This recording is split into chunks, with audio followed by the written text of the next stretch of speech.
Test.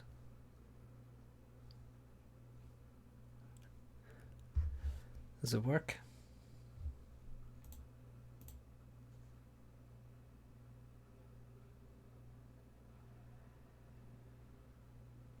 Hello, hello. Alright, nice. It said streaming not available for some reason. But then when I started the stream, that went away.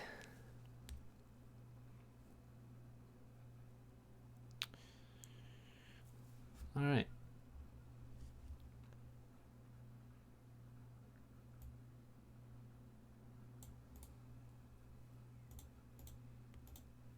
Okay, let's get a replay going.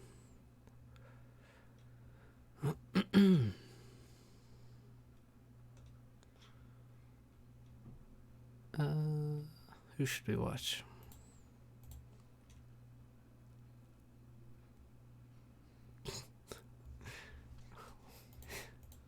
Why are there 3 games between Farms and Thomas from the 7th that don't go beyond a minute? What is that? Why do that? Maybe they had lag or something.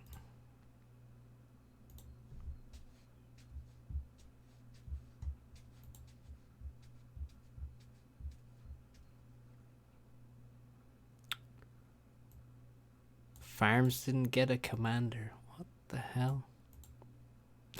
He didn't get a commander. Alright, let's open them and see. Oh. I couldn't open the first one. Let's see what happens in the replay of the second one. I mean, that sounds pretty, like an interesting bug. I don't remember it happening before. I'm not, I haven't seen it anyway.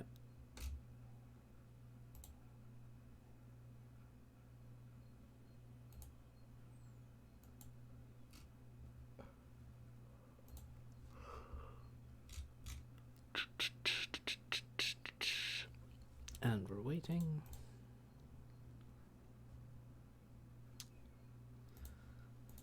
Here we go.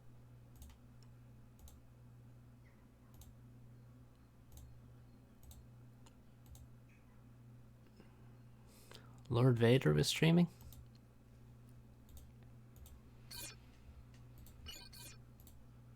Didn't know that. Oh yeah, it's just Thomas.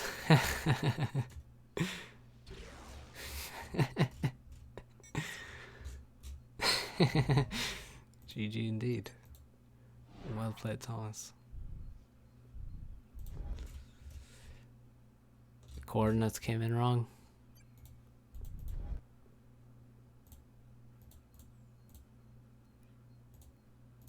And so this happened 3 times in a row.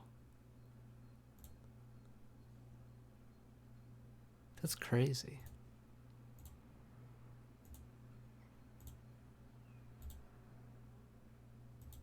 Here's the third game.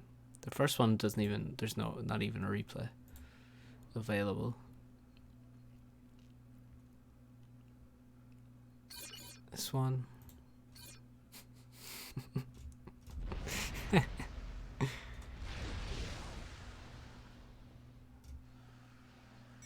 Love it.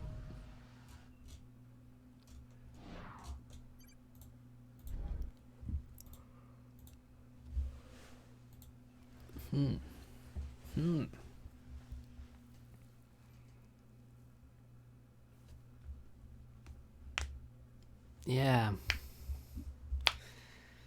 Is it on Farm's end or is it just... I mean, it would sort of... It would sort of indicate that it's something got to do with Farms if it happened to him 3 times in a row.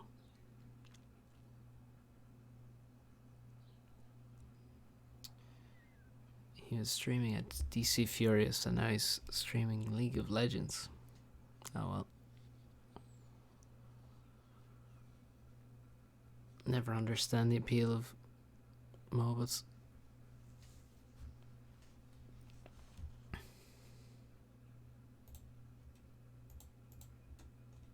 Okay. Bond 007.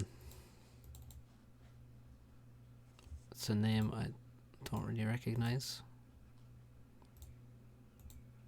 Somebody mentioned him though a few days ago. Some sort of new tryhard. Oh.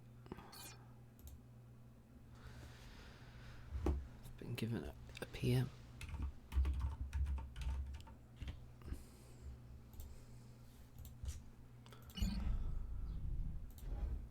De Grande noob. Is that bully? Let me see.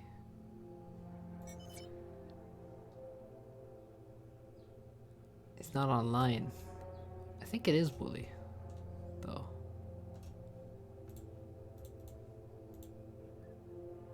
Stream die? Shouldn't have. Considering bully just oh really?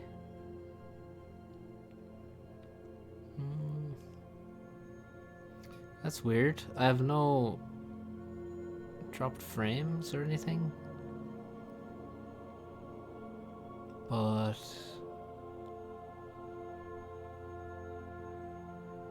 maybe I did something.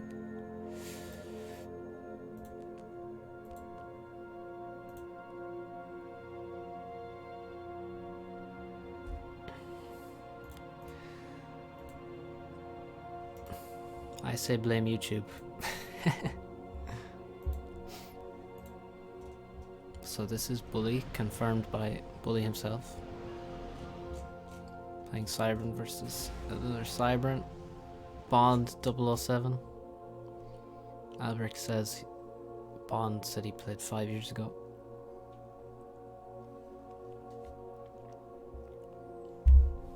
It's not an uncommon pattern to have people return better than they've ever been at the game. 1 second.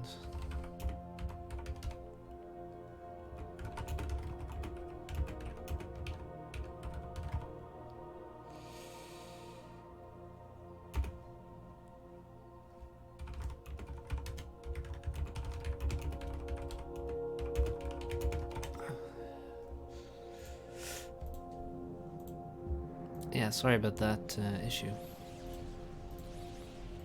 I never had that before that I can ever remember while streaming. So we got second air. Oh, look at this. See, it's always nice. People have different ideas of their base building. This is quite attractive looking. 1 PGen for each mix.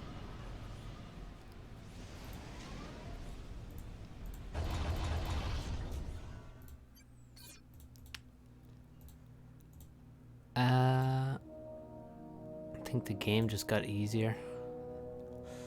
No, that's not really what I mean. I'm thinking more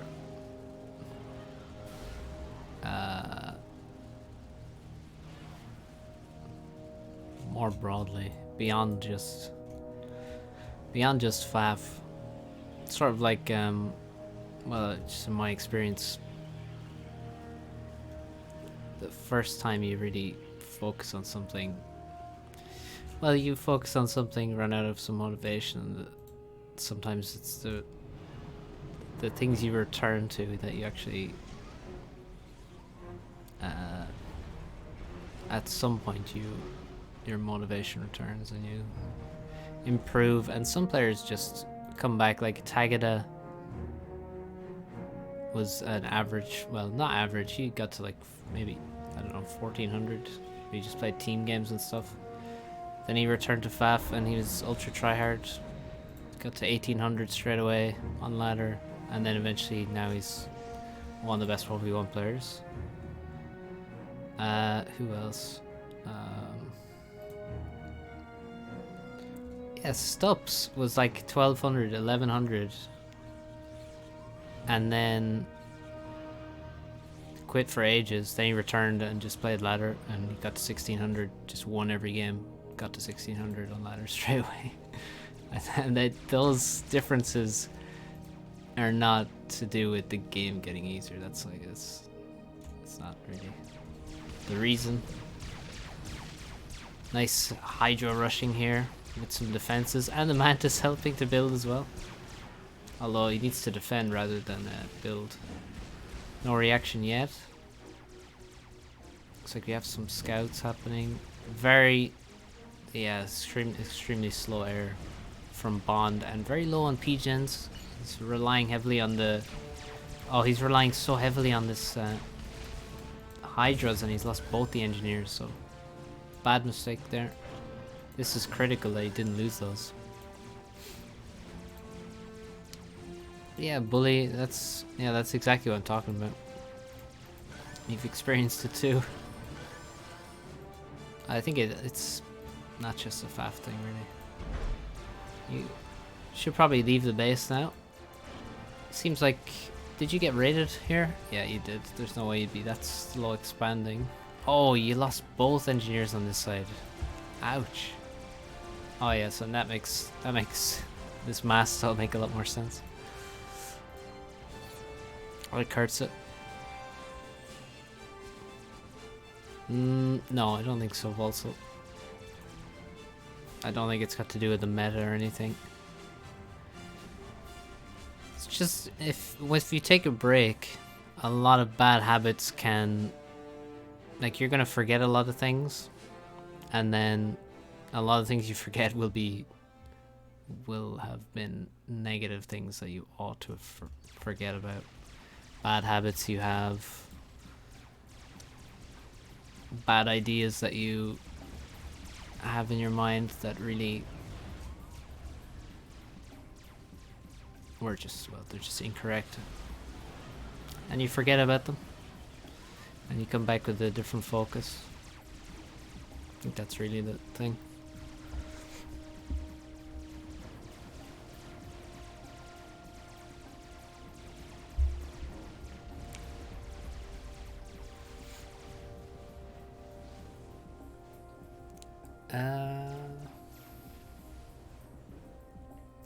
I don't have slow RAM, I would say. That's what I learned from Uveso.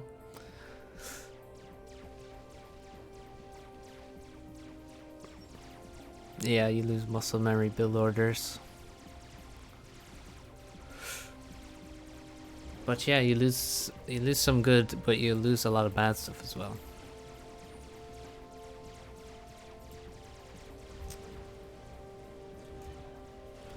So, ooh. Okay, lack of... The factory building has slowed down the base building, and he's struggling to spend mass right now. Overflowed a bit. Some out of position units here. Looks like some raids got in and did quite nice damage. All these mechs is denied is significant. In terms of generated economy, it looked pretty even. It's just the base building has suffered. You can see a very nice base here, and well, actually not many other spread out factories, but still you can see many more factories than Bond has. Yeah, 3 in a row, yeah. Madness. Yeah, quite a bit more reclaim. 1.3, 1.4k more mass reclaimed. And you can see complete intel on his side of the map. Decently placed radars. These, I wonder, are these must be worth something. They must be worth something. Bully is just reclaiming some stuff. They're worth nothing, really. Strange. I wouldn't have expected that.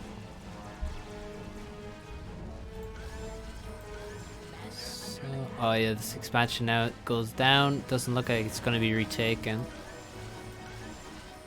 What's going on in air? Yeah, it's just the idle air game of one factory making inties and some scouts. Inties sit in the base. Some scouting happens occasionally, but really no airplay at the minute. Certainly, one thing we have to notice is there's Bond's not making radars at all. The Blow Deer style of gameplay. It looks like a pretty comfortable game for Bully Dozer. The Grande noob.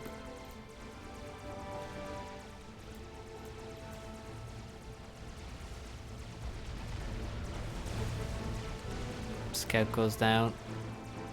Bond gonna engage the ACU now. Maybe push towards this base with his commander and some units. He's losing a few to a... Oh, actually, you know what? I think that engagement went better for Bond than it did for Bully. Yeah, he tried to be clever with the attack move into the side of the formation, but actually... Did I see a fully vetted... Hang on a second. I thought I saw a fully vetted Medusa there. I did! Ha! 400 mass killed on that guy. Yeah. Fucking hell. High resistance. Yeah, Bully tried to attack into... He attack moved into the side of a formation thinking, oh, this is going to be a great fight for me, but Medusa absolutely wrecked him. But now we have the opposite problem. Medusa suiciding into tanks. It looks like Bond can probably take this expansion, but he's losing many mexes. Nice raiding going on in many locations. Oh, all the Hydras. Losing 300 power income. Can't really afford that. This is the issue with losing this expansion, is that there's a lot of resources that become very vulnerable if you lose this expansion here. So it seems like you really gotta focus your spam to the left side as the bottom player, because this side is very easy to defend. I mean, there's not much of a gap here.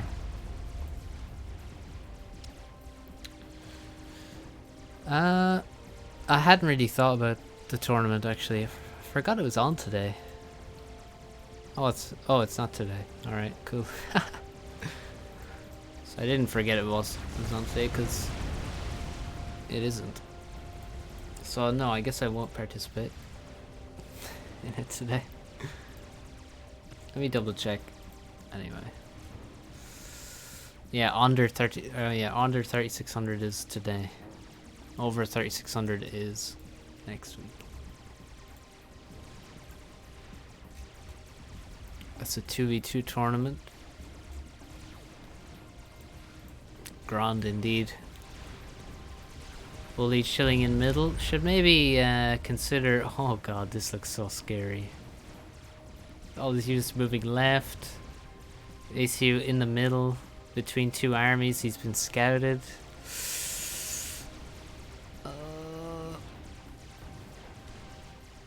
Oh, I'm scared. These units are still running away. And there's so many units on the right as well. PD goes up, that'll help. Looks like Bully's running away in time.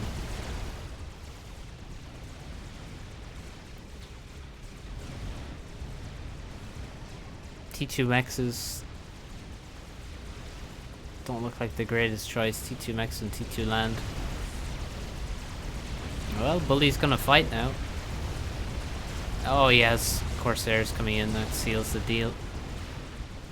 Yeah, T2 air seems like a better option than T2 land generally. Hang on, I gotta close this window.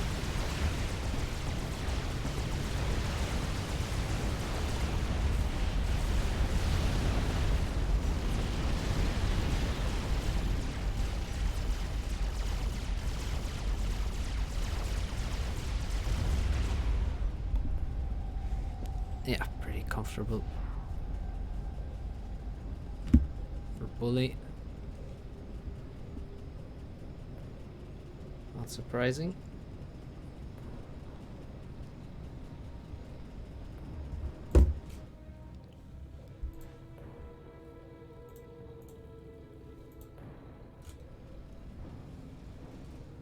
Yeah, no T2 land.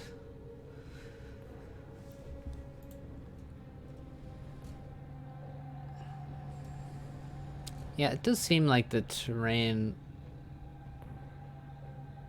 There's a lot of terrain on the left that's not... It doesn't seem that relevant, really. Not sure. Map seems okay. What does Grand mean? Who is the Grand? Grand is... Ask Xerxes. He knows what Grand is.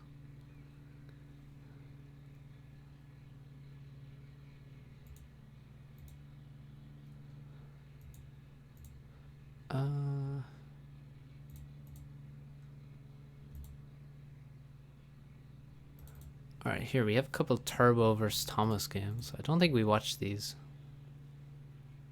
Pretty sure we didn't watch these before.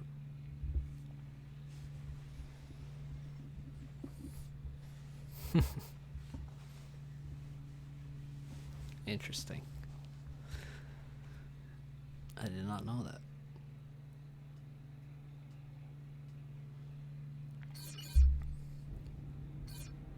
Although maybe somebody told me that before. Not sure. Not sure. Alright, here we go.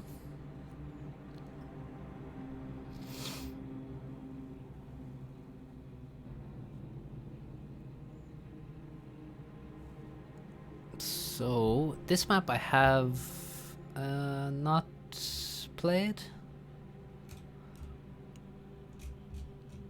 This map made by Chosen, right? Is it? I feel like it's made by Chosen. Seems like a Chosen map.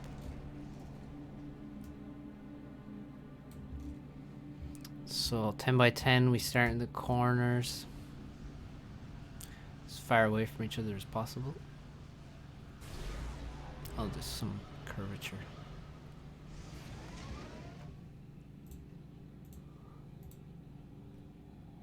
Five mexes and a hydro, tiny bit of reclaim.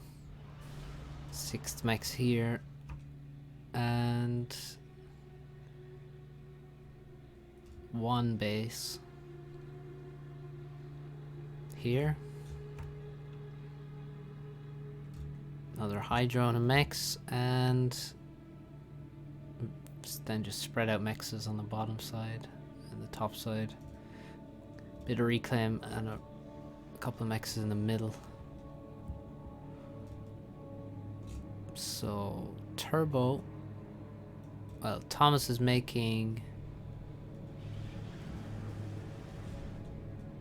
2 land factories with the ACU. 2 land factories, 4 P-gens. Then he's walking, getting reclaim, walking to the middle, taking all the reclaim there. Engineers build a hydro and build a second air factory, and they built it over here so that they don't have to walk around reclaiming trees. So he foregoes the hydro adjacency to just be able to immediately build his air factory. And actually, Turbo does the exact same.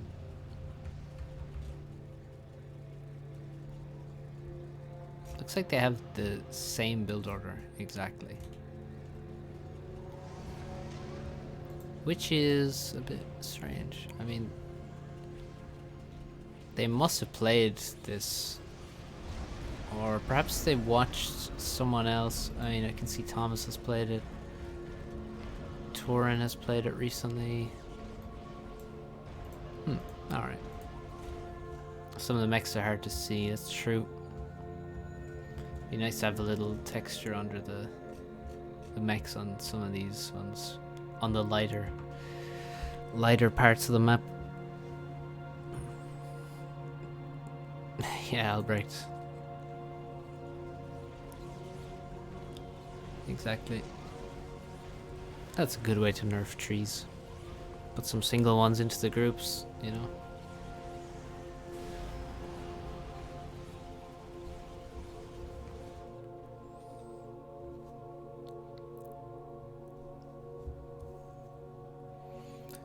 First 2 units out of the air factory are scouts.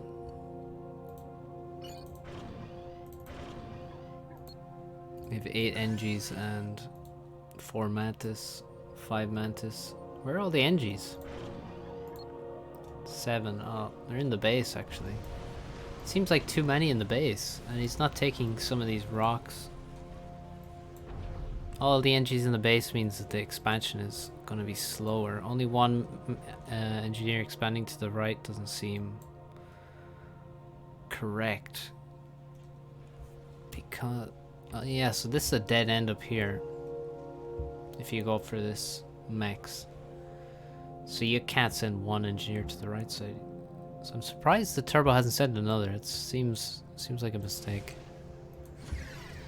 Now he has too many engineers in the base, as evidenced by the yeah, he just can't afford this factory at the minute.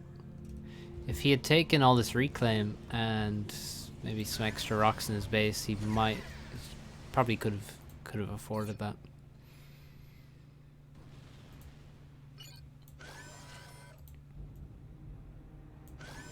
Yeah, well, Thomas plays a lot, so he's gonna have. You're very unlikely to get him on a map for the first time if you play Thomas. Very unlikely. But also, he's not a build order whore, so he has learned how to make up build orders on the fly, as everyone should. He's fighting air immediately.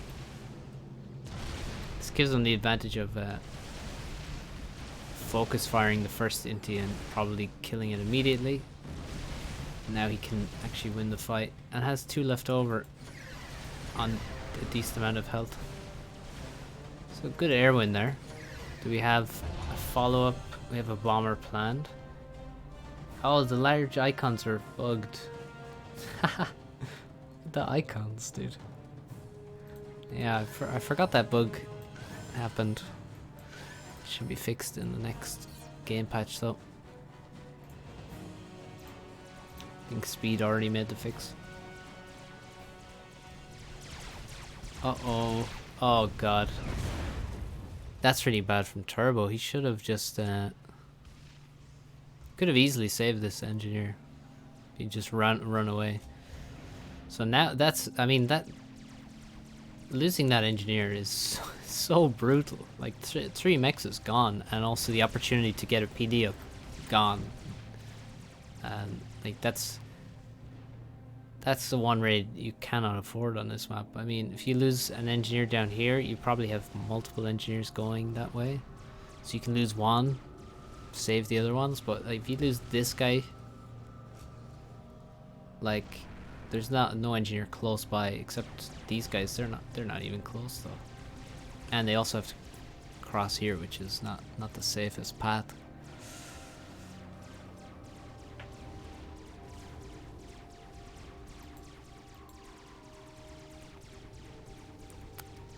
Well, how fast your air factory goes up at the start is quite important. The adjacency, I mean, he loses Hydra adjacency, but then he gets all the speed gen adjacency, and it's not a big deal.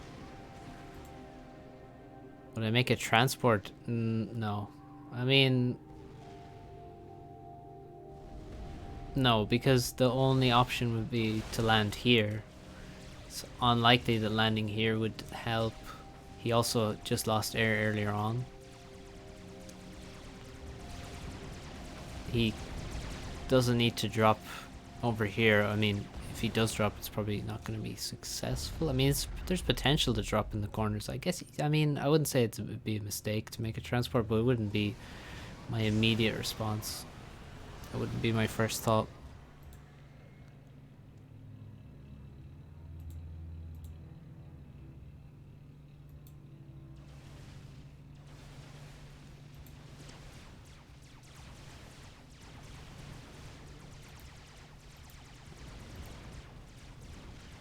Ah, yeah, I see what you mean, Albert. See what you mean.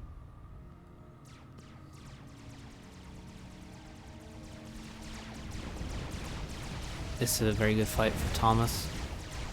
3 kills, he loses like 1 Mantis. Maybe he lost 2 there actually. I'd say the first one's probably low HP.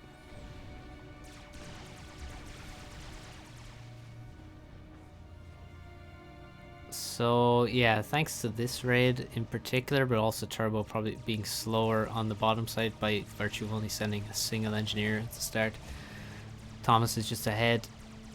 Faster expansion is a better economy, and actually he has T2 land and a T2 mechs, and meanwhile T2 mechs only for Turbo can't afford all the things Thomas can. So it looks like this should be guaranteed win for Thomas at this point. Turbo going for the air fight.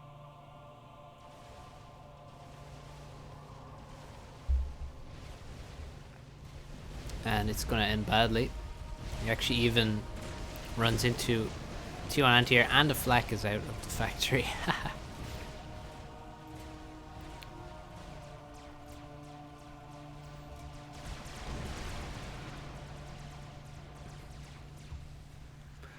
Oh, that's a scary bomber. Is it gonna catch this engineer? Also, I did see that a transport was made. Oh yeah, it's still in the base now. T2 land coming. This bomber chose the wrong target. If it killed the engineer, it would have been quite nice. Oh, I missed that armament. But now the reverse is true. And I don't expect... Well, Turbo won't be winning back air because he's not... He's assisting all his engineers that moved to the land factory, and Thomas has 2 air factories now. And also a lot more inties after that air suicide. Who has more Mantis in this fight? It actually looks quite even, but this is a better grouping. Now if the Medusa hit the right target, so it could be nasty. Doesn't look like they are hitting the absolute best spots. Oh, rip. Just bombed the reclaim. This is leaving some mass on what should be Turbo's doorstep. Which is something. Where did that transport go? Here it is. Dropping the bottom side. Walls going up. PD got finished, helped out by the Mantis army here, and looks like a raid could kill quite a bit of stuff. These are some nice Mantis getting into the back. It's going to be hard to take. It's going to take a long time to get this back. Will I manually target 2 on our team fights like that? Would I? I can't recall doing that in a fight like that. So I'm not going to say I would, but I would say that thinking about it now, it seems like a pretty great idea. So maybe in the future I will. If I'm in the right mood. If it's a tournament.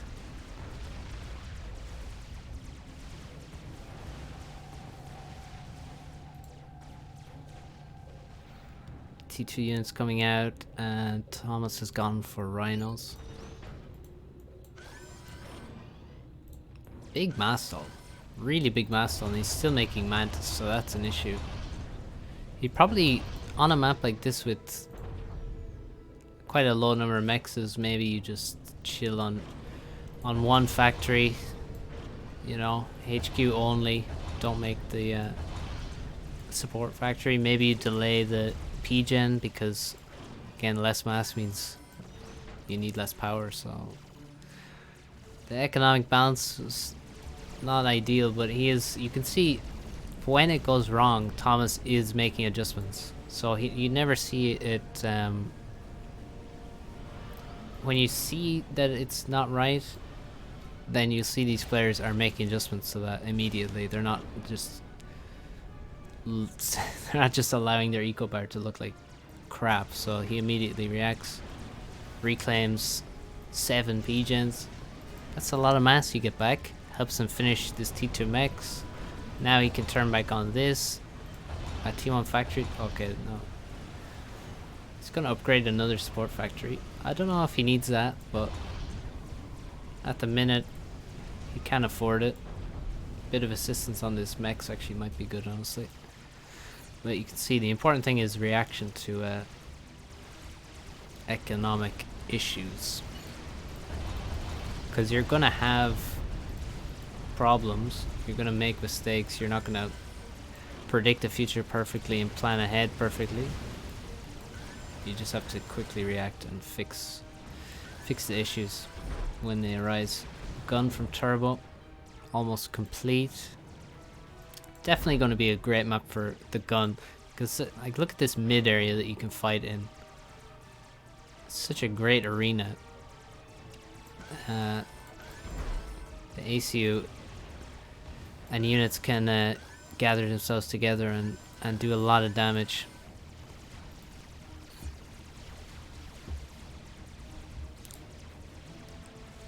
No, he has T2, but sometimes you do have to reclaim T1 power before you have T2.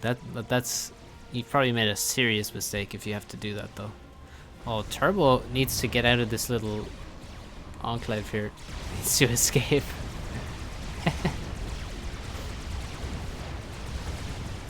Oh, he's accidentally got a assistance order. You never want to see that. Instead of yeah, it looks like Turbo will just die here actually. 3 T2 units, 4 T2 units coming in for him. Although they are shooting the ground mainly as he gets behind this little cliff. Bombers coming in. Turbo says GG. It is the end.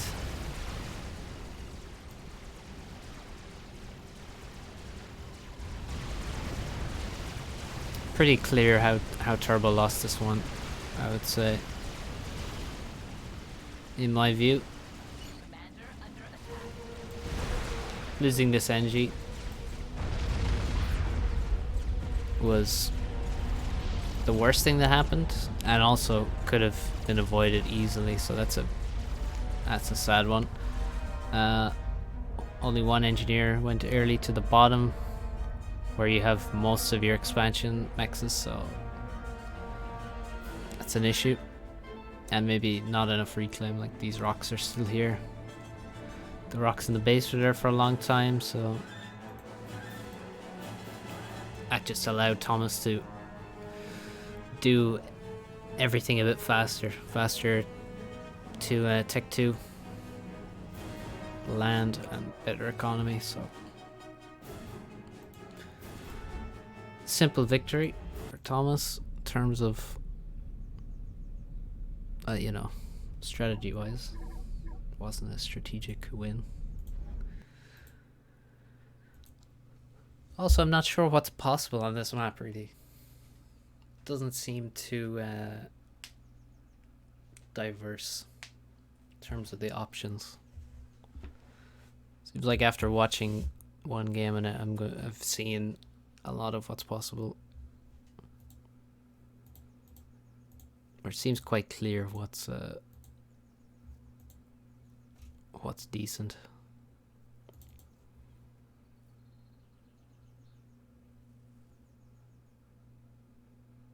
Let's watch the follow-up game that they played.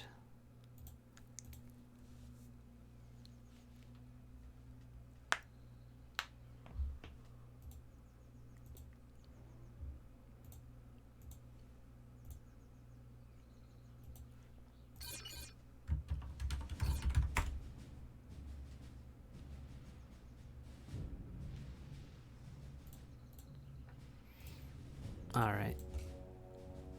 Via classic.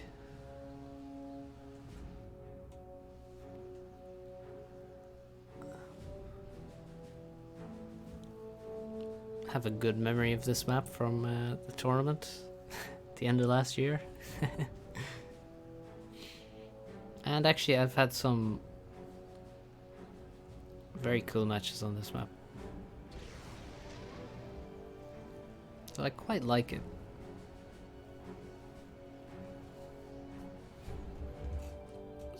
Pair of Cyberns again. Now this map you can do quite many things.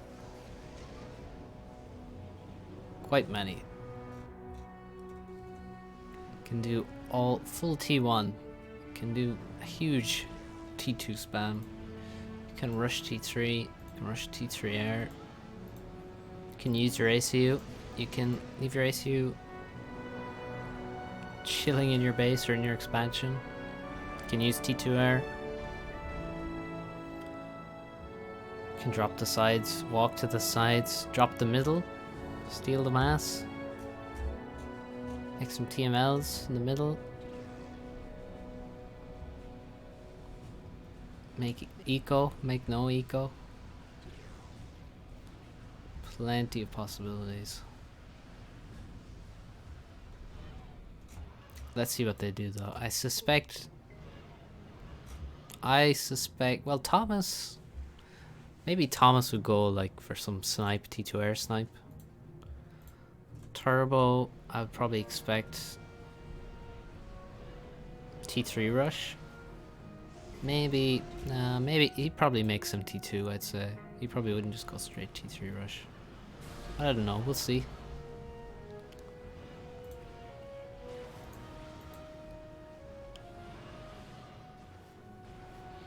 Wonder what the build order would be. So we have one engineer's attack moved here to reclaim these rocks.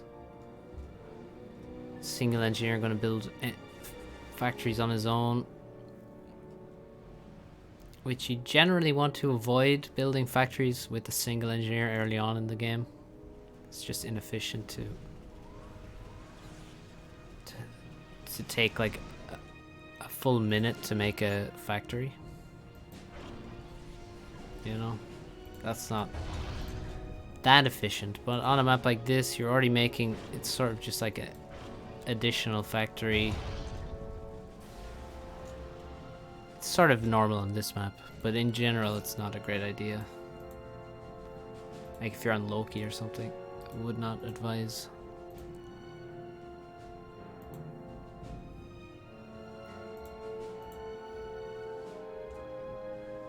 Faster expansion for Turbo, much faster, also defended.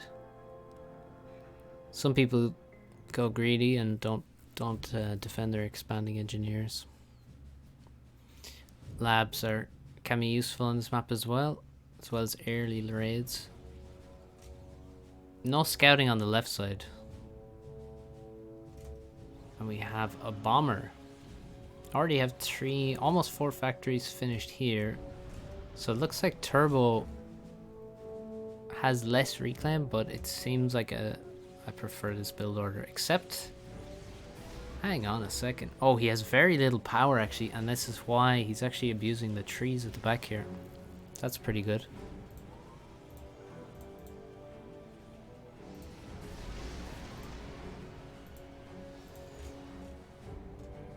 Thomas not using the trees, so he has to make a lot more P-gens. But I mean, you can only delay the P-gens. You still need them in the end, so he's gonna have to. You can see he's not gonna make any more factories now. He's just gonna be spamming P-gens for a while because he has to catch up. Already he's suffering. He's sort of overestimated the reclaim. The bomber gets the first kill on the expanding engineer here.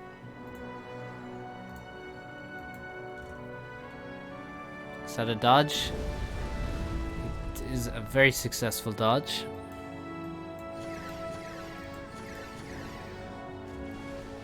I expected another dodge. Oh.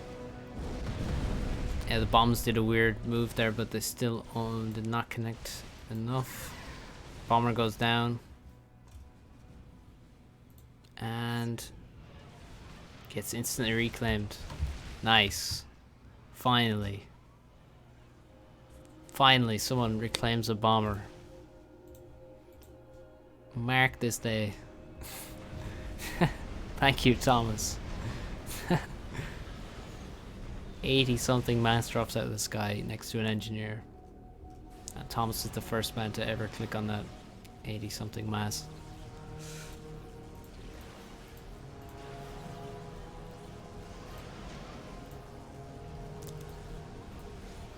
What's going on, guys? Is anyone watching? Chat has completely died. I need to know if it's on my end.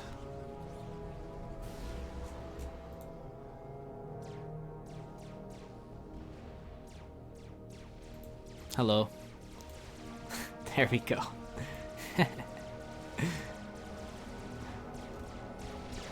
Another nice raid. So Turbo, although his score is worse, he has better map control, has his expansions, he's now raiding. So score lies. Yeah, look at that. Tons of you suddenly appeared in the chat. Hello. Thank you for helping me out. I was getting worried I was just talking to myself. Like I usually am when I'm casting. Another raid. Jesus, is Thomas ever gonna get this expansion?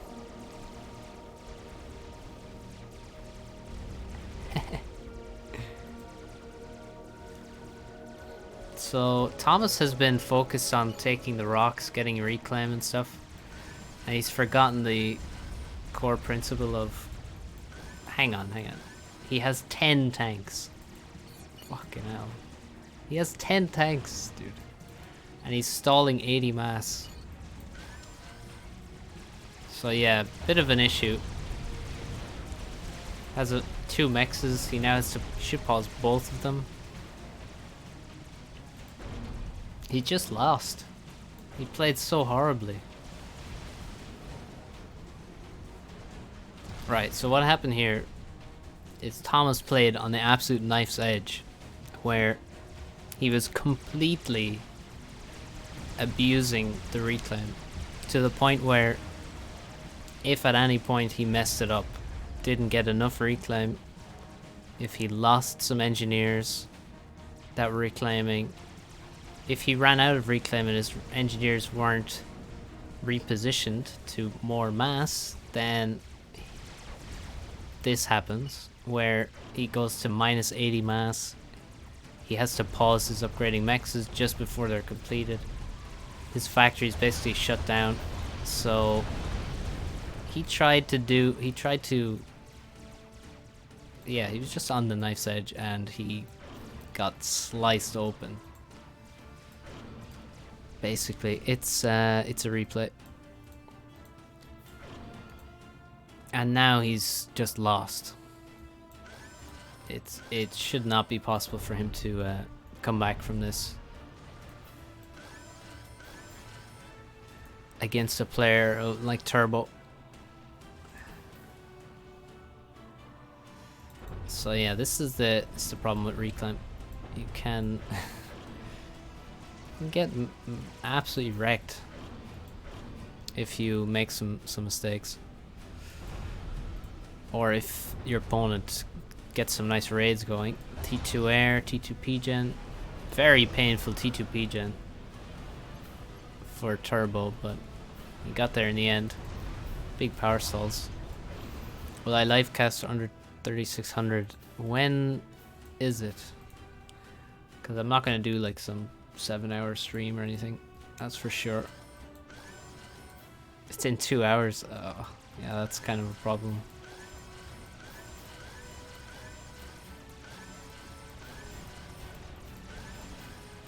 We'll see when we get there how much longer I'll go. No promises. But yeah, now Turbo's in a great position. Thomas has front loaded his reclaiming, so like Turbo has more reclaim left on his side that he hasn't taken yet than Thomas does.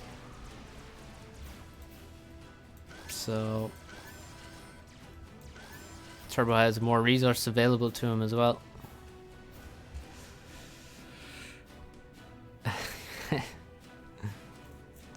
Yeah. I don't know, bully. Have I seen the map pool for the tournament? No, I haven't, actually. I have no idea what it is. Let me see.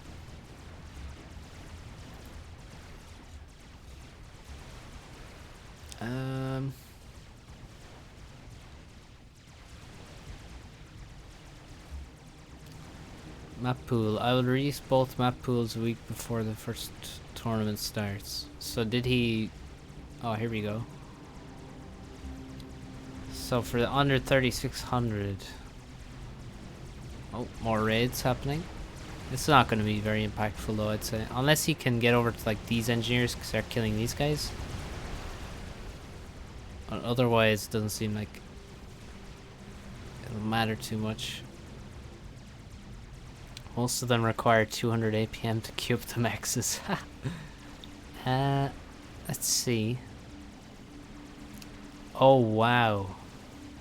Okay, well, we have Twin Rivers. That's fine. That's not a 200 APM map. Badlands. Yeah, sure. Badlands, normal team game map. We have Power Snipe going on here. Had a nice time just before the second P-Gen gets up, and now it's going to be damaged. It's not going to be finished, probably. Yeah, it's dead. That hurts. Mantis are actually getting in at these engineers. Yeah, let's see what else. Adaptive diversity. Slots 1 to 4 open, slots 5 to 8 spawn mechs, so that's 8 open slots on diversity. That's not... I mean, there's a lot of mechs on the map, but that's not completely insane, I would say. Oh, please kill that. There we go. Yeah, this is this hurts for Thomas. Adaptive Corona, slots 3 to 4, 13 to 14 open, 5, it's a 1, 2, 3, 4, 5, 6, 7, 8, 9, 10 slots with mexes. Okay, that's a lot of mexes on Corona.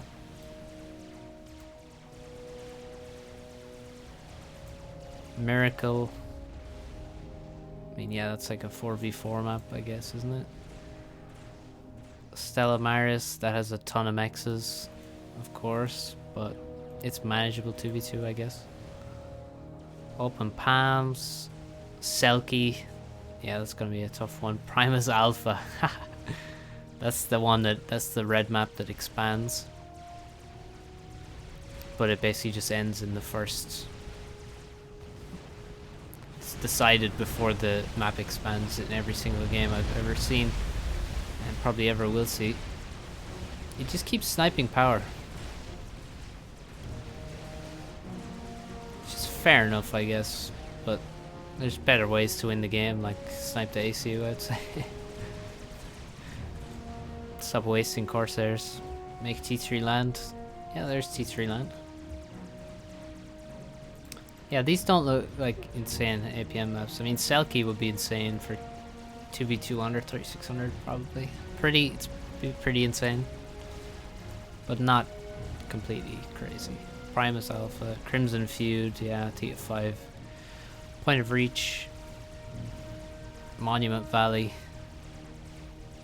Monument Valley with like 12 spawns with mexes. Are there PD in the middle? Yes, there are. Why is no one taking the middle? Because they're bad players. No, seriously, they should be taking the middle. It's really...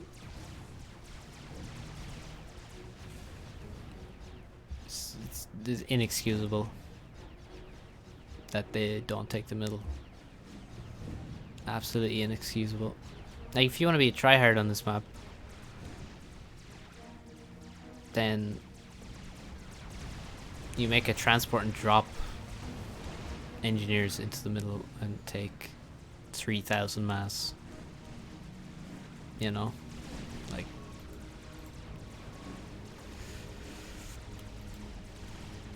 It's just Probably Thomas is too busy trying to defend after he brutally fucked up, and Turbo doesn't care because he's so far ahead. That's what I would guess. Also sad that Turbo is not... Oh, I take it back. I was about to say sad he doesn't have a T3 Max, but he does. So all is well. He has the T3 Max.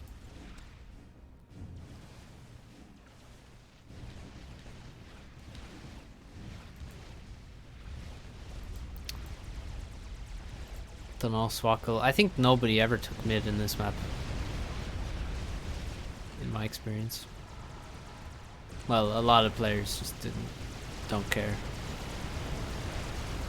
which is stupid. All right, we got brick drop. Hopefully this should probably end the game, I'd say, because he can run in and kill this HQ before it gets to T3. That's a game-ending move for sure.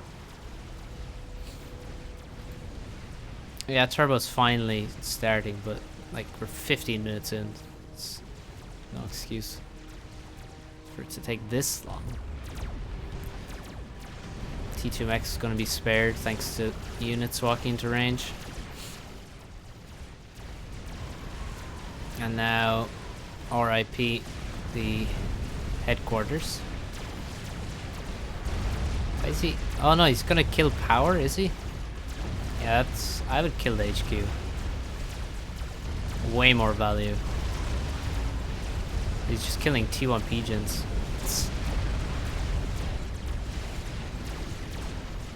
Sadly. Why do people think power is more useful than a T3 headquarters? Like, who cares about T2 Pigeon? I mean, whatever, this is still gonna win the game, but still.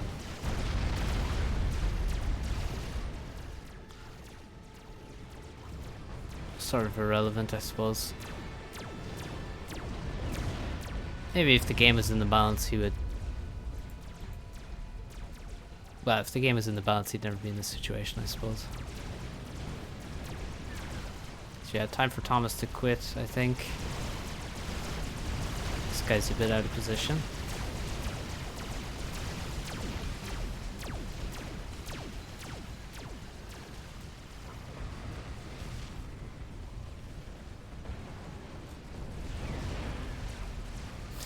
T2PD at the front line.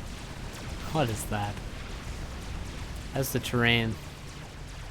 They can shoot, I guess.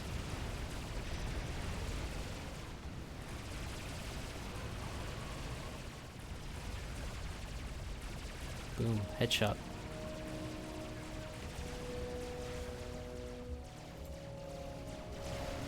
Well, T3 land is finished.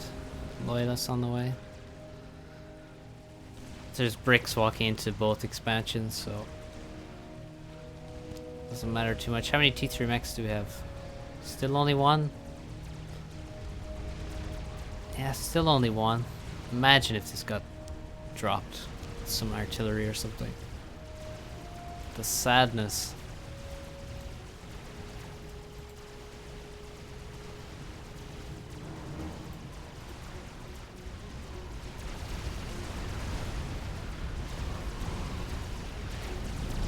Yeah, the lesson from this is be careful of how much you try to abuse reclaim. We have a lot of signups for under 3600. Here's the forum thread for the tourney if anyone wants to sign up. It's a lot of signups. Yeah, no NGs. I don't think he really is. It doesn't really matter about mid anymore, obviously. He'd rather drop bricks around. It's going to be more impactful. 1700 mass killed on these guys. Will brick die? Yeah. Let's kill the ACU already, will you? Get her done.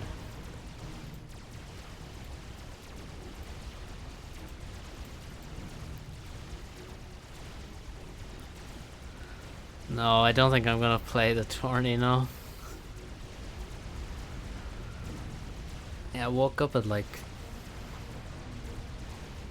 5 o'clock, so don't think so. That's what my sleep schedule looks like.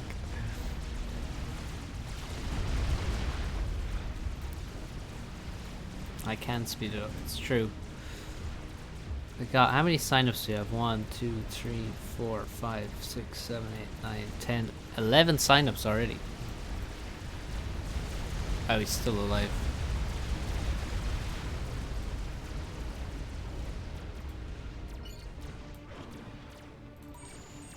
Nice T2 radar there.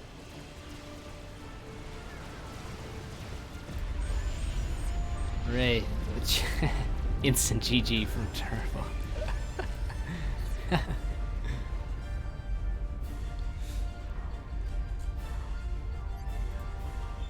Yeah, that seems a bit unfair, Arma. Sure, there should be rules against that, surely. Is it bad manners for Thomas to draw it? Nah, not really.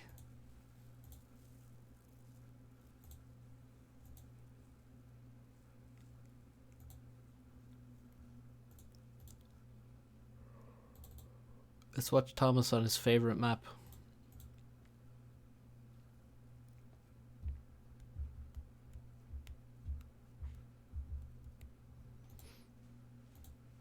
Yeah, exactly. I mean, if Turbo wanted it to be over, he could have ended it a lot, a lot sooner.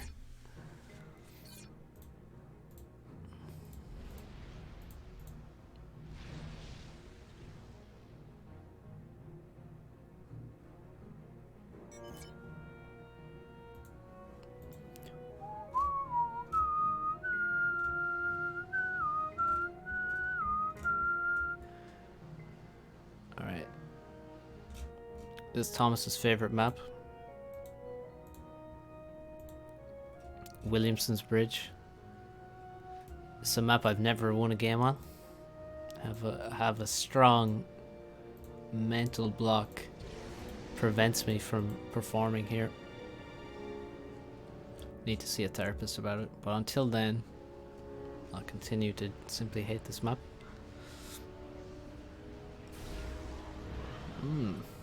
Actually, I haven't watched ASL in a long time now. I should probably, I kind of want to watch it again. Is it on, like, now? Is there ASL going on now? It's obviously not on LAN, actually, but at this point, but at least I assume they're not playing on LAN.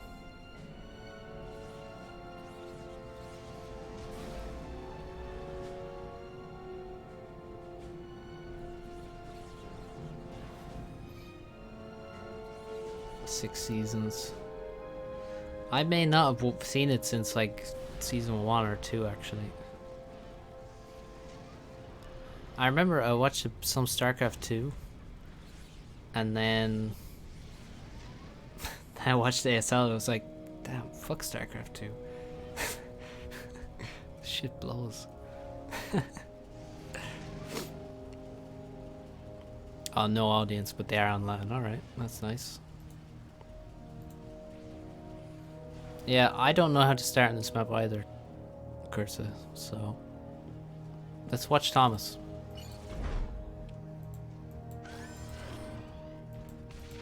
Uh-oh, save that lab. We've got a scout on one side, we've got a lab and a scout on the other. There's this enemy scout down. Target spotted. 600 APM with latex gloves. Nice. Oh my god. He actually ran his AC the whole way up here and actually caught the lab. That's amazing. I'm surprised. He is going to lose this engineer, which hurts. The desperation factory and stuff is never going to work really.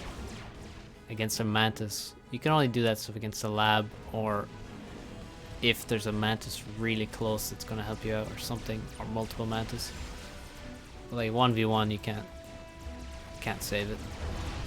You can only delay. Ghetto? Ghetto gunship?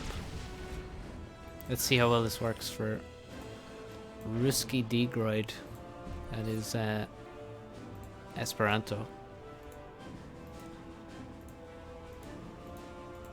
I'm excited. 3 factories up already. How many pigeons does Thomas make before he makes 3 factories? 5. 5 pigeons. Very low power. He probably did stall there.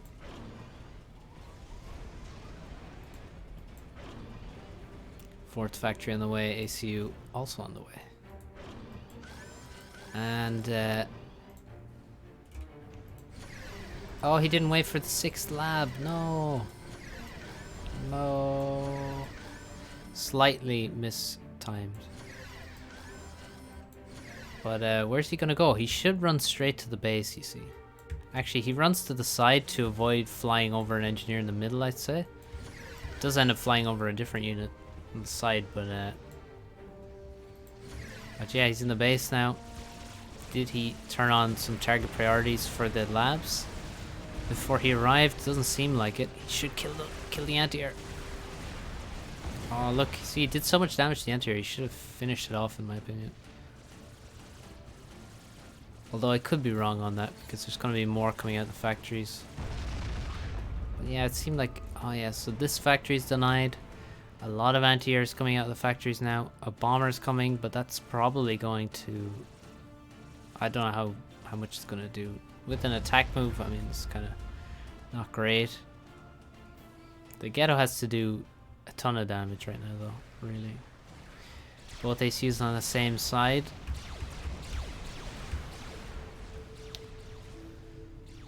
Oh, took a couple of missiles there, and now he's trapped. The Ghetto is trapped. He should drop the labs. Should drop the labs. Drop the labs. Drop the labs. Please drop. Okay. That's a GG. Sad state of affairs there. This bomber has been spotted. It should probably die pretty quick. It's already been targeted by this mobile anti-air right here. Why ever get us Cybernins and Jester Sniper much better? Well, you see, you can't drop the labs out of a Jester. That would be the first thing. A Ghetto has more damage. I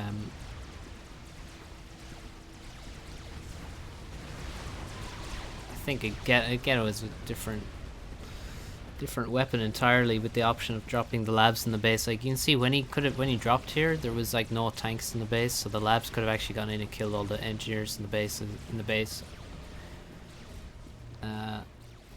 So it could have been nice. And yeah, there's just a lot more damage on a Ghetto than there is on a Jester.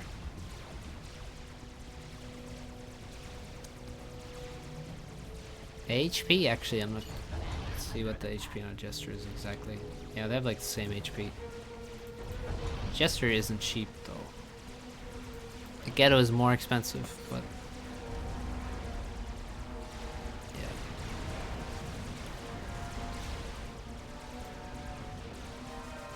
But overall, really, Thomas has been allowed to take almost the whole map in terms of mexes, so that's a big plus for him. If Esperanto doesn't...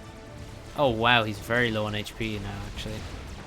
That's a problem. Is this a draw attempt? This looks like a draw attempt. It smells like a draw attempt. I think it's a draw attempt. He's backing out.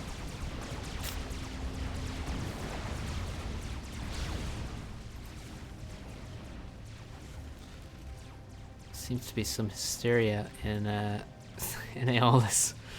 A lot of Grand happening. Yeah, it looks like this is it for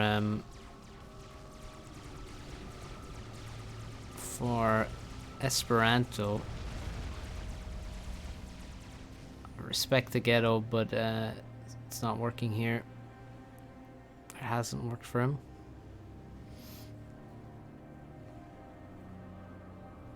Yeah, you do. It's you combine two factories worth, two factories to make it, which gives you that extra power. The land numbers look rather even. They do. We have about 30 here, and yeah, exactly the same. However, in terms of mass, Thomas has a lot in the bank, and Esperanto has none. So this is...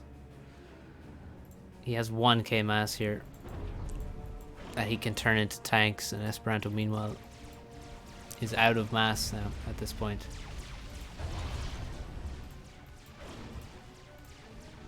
And he's not taking back the map quickly enough.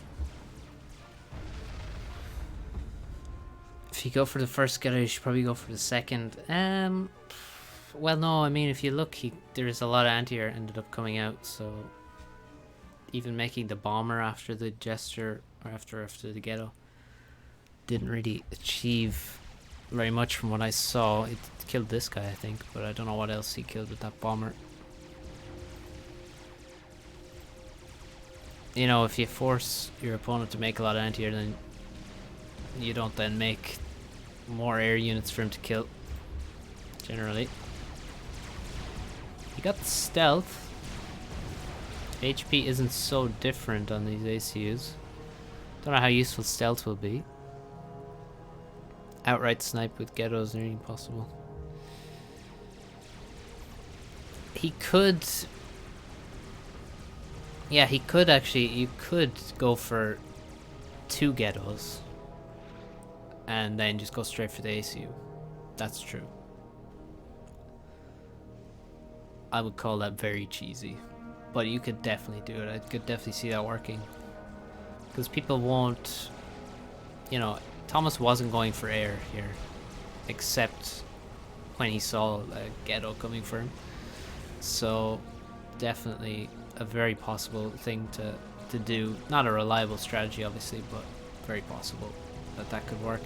Nice to have overcharge for Thomas. Looked like he had no power there, and then suddenly the Ruski walks into range of him, and I just see an overcharge go off. So it's a nice 400 damage just got done to that ACU. Yeah, the first ghetto is also a cheesy, but it's also less all in.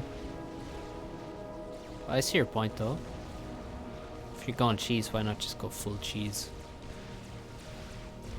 But you have to make sure you know which side the ACU is on. If you don't know which side the ACU is on fast, then you can't really do it. And you know, some players, they'll go the same side every map, so you can definitely, if you know, a bit of planning, you can jump that hurdle easily enough.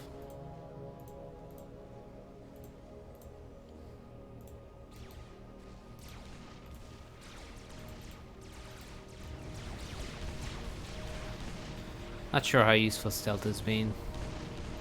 Still. He really wants the gun, so I don't think he's going to manage to make it though. He's done well to stay in this game, but I think Thomas will grind him down. He needs to make sure his units stay pretty close. Oh, it's so nice that snipe mode is gone. If there's one thing I'm glad I ever did with balance, it's getting rid of snipe mode. Just, God, the cancer it gave with that T1 stage. As Thomas T2MX, yeah, I doubt he would make a T2MX. It's not a good idea,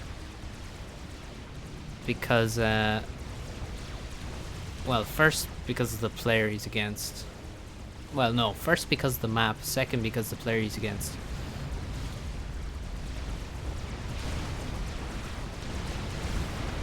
Map is too small for T2MX to be worth it in most scenarios. And against Esperanto, you don't want to make... you don't want to over-eco, he will punish you because he's a mad spammer.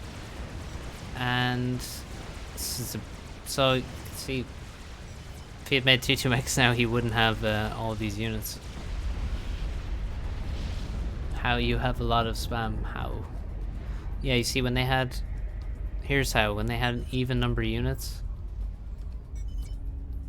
as Plasma pointed out not too long ago, I showed that Thomas had 1,000 mass in the bank, and it only was going to take a little bit of time for that 1,000 mass to turn into Mantis. It's a T1 only map. Generally, yes, T1 only. Quite often. Most of the time. At the high level.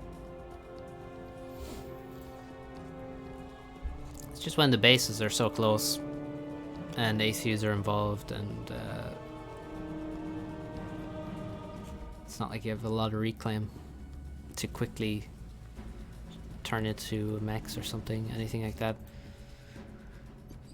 You know, mechs, upgrading a mechs is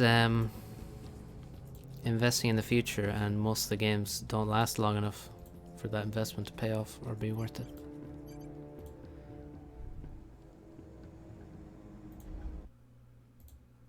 So that was interesting enough game there.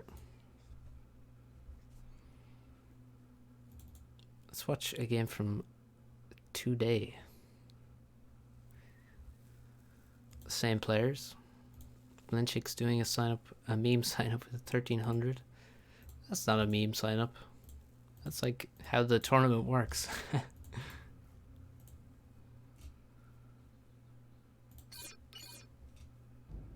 Should be interesting. Are most of the teams like evenly rated?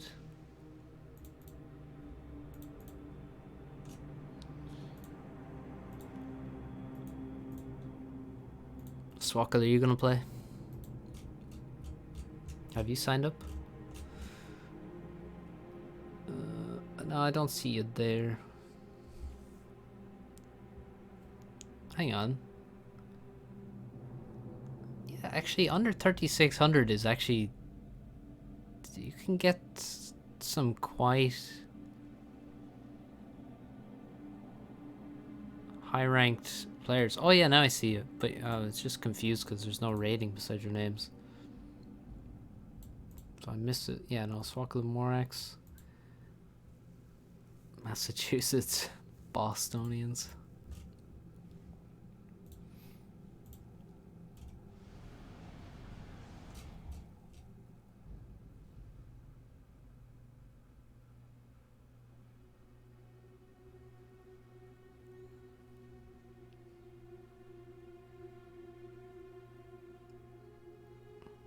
I don't know what he wanted actually.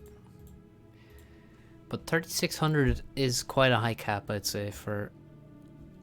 Because, like, you have, like, say, in Swackle and Morax. It's a decent team. We have... Bully Dozer's playing with Hush. I don't know how good Hush is, but he's 1,600 rated. But, like, Bully is obviously very good. Evan and Piku, that looks like a strong team. Foden and Freedom. Resistance Explosive. Yeah, Evan and Piku probably looks like one of the strongest teams, I would say. Very evenly balanced ratings between the two of them. I don't know what that means, Plasma. It's not Piku, it's...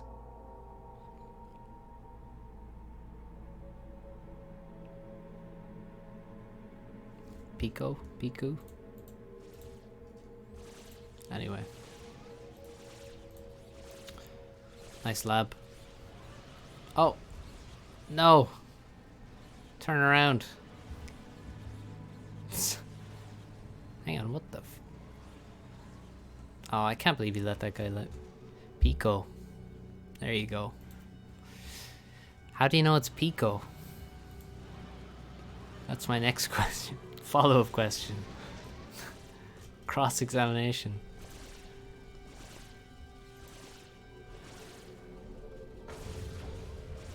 This lab could have got a kill, but he failed. He got one scout kill. That's not exactly relevant. Pico de Gallo. Don't know what that means.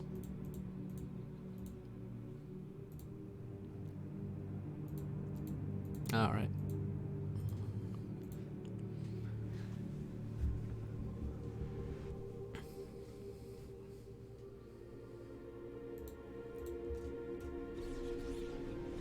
Yeah, true. He came in from the other side when you would expect him to come in from this way. He got in this way. But, you know, one lab versus two NGs and a Mantis, you should never really get... You're never going to get both of them. And you probably shouldn't get even one. But still, good line of attack for a lab, though. For sure. Should have got one. Sadly, he missed out. That's where sound cues matter hugely for me. I would never miss that my lab is attacking an engineer like that. So you instantly hear the lab sound. Which is why I can't fathom how some people play with no sound. Makes no sense to me. Sound cues are huge. Okay, Esperanto's making 2 T2 Mexes right now. Crazy. Is this really Esperanto? He's making 2 T2 Mexes, dude. Has he turned a new leaf over? So is this a new chapter? And he'll become the ultimate crusher once he learns to make T2 Mexes. It looks like he maybe has overestimated how much mass he has available. If you move the... Oh, I had a lab. What? If you move the defending tank all the way forward to the start of that pack. Yeah, that would be an error. That will be exploited by this attack. But there's no real reason to do that, though. So it would just be a mistake. But yeah, you gotta look for possible mistakes that could be exploited. So most of the tanks seem to be headed left for Esperanto. Big stall. He needs to finish these mexes. You can't keep building this factory. Just make the mexes. Finish the mexes. Really painful to watch. Watch that. Lynn playing on SV's account.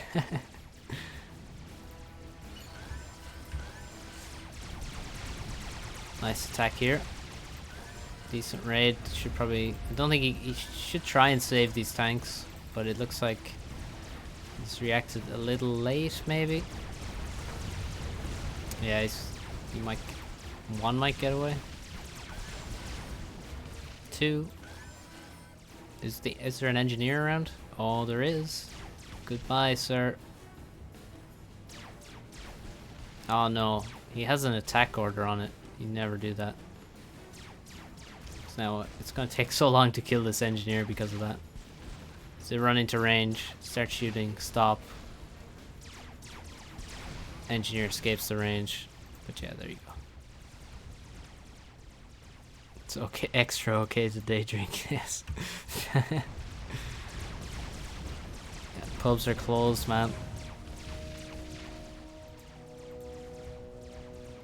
I don't know who hasn't been doing any day drinking during this. Everyone's been partaking. Yeah, this looks... I mean, he has 2 mexes. He has his expansion. Oh, he's not going to have this expansion. That's going to be a bit delayed. Alright, at this point, what do you do? Run away with the NGs. Run the Mantis in. That's exactly what he's doing, and then he can return. Oh, he's not sending these Mantis in though, so he's actually going to lose all the engineers. No. So, very successful raid. Very successful. And why is that? It's because Bad micro. There are so many shift Gs, it's true. That's a really bad habit he has. It's just, he just shift Gs all the time. It's quite hard to watch.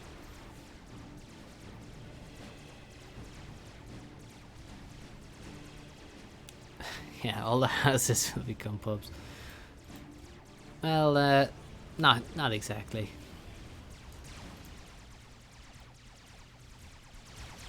I mean, pub is public house, and my house is not public.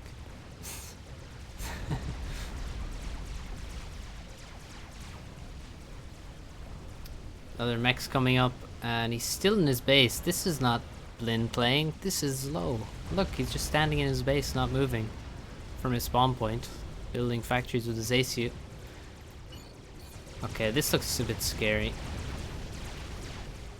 for Esperanto. I don't think he's going to be able to hold this if this ACU arrives with just a couple Mantas, or a couple Medusa, but I actually don't see any Medusa, and there's no factory in the expansion yet. So he's gonna need overcharge. Oh, he's building a factory for Medusa. If I click on this, it's gonna say Medusa gonna come out of it. I'm pretty sure. Look at that. See this eco bombs, guys? Do you see that? Uh-oh. The dangers. What happened? He started a T2 land upgrade when he had a perfectly balanced eco. That's my booze of choice. No, lately I've been drinking wine. I don't think I have a particular all-time favorite. What makes excess shift G bad? Well, I mean, if you constantly do it, then you end up with like units. Once you look away, you end up with all these like 20 units running into each other in one place, and then like a bomber comes along, some artillery is in range of it, kills tons of it. This kind of stuff is can be a problem.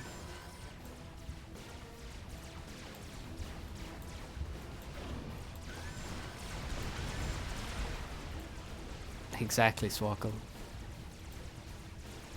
Alright, T2 land is up. Rhinos on the menu. Yeah, then when you start trying to move them again, they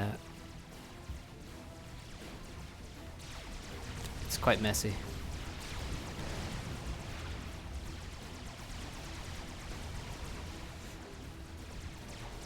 Manual reclaim from Esperanto. Wasted. He still has reclaim to get in the middle. See some. I don't know what. It's so easy to raid some of these mechs in the middle, but nobody's really. Everybody's focused their units on the sides. ACU on the left side is much more forward. Medusa have taken far too long to arrive, and there's a ton of Mantis coming after the ACU actually. But without snipe mode,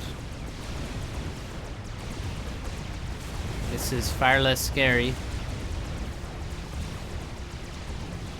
And it's really a mass donation.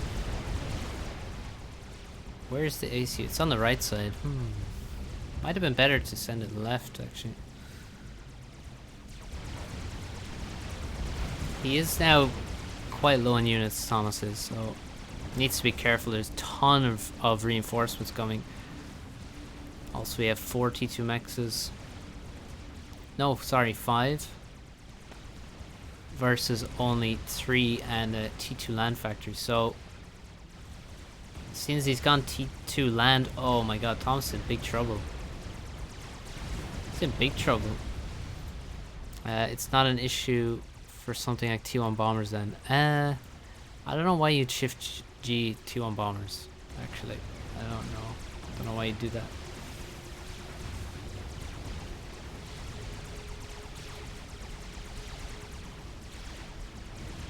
But I mean, if you shift G bombers, then they can all die to one flak shot, I guess. Thomas is dead.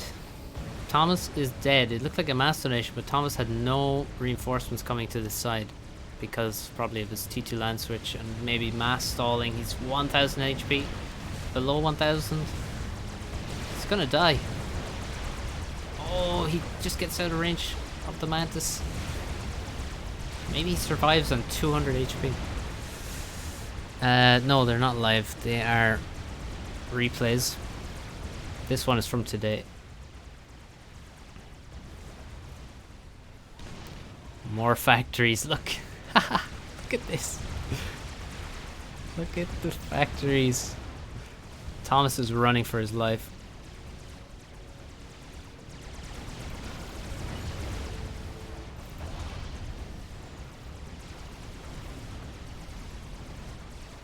How many factories do we have?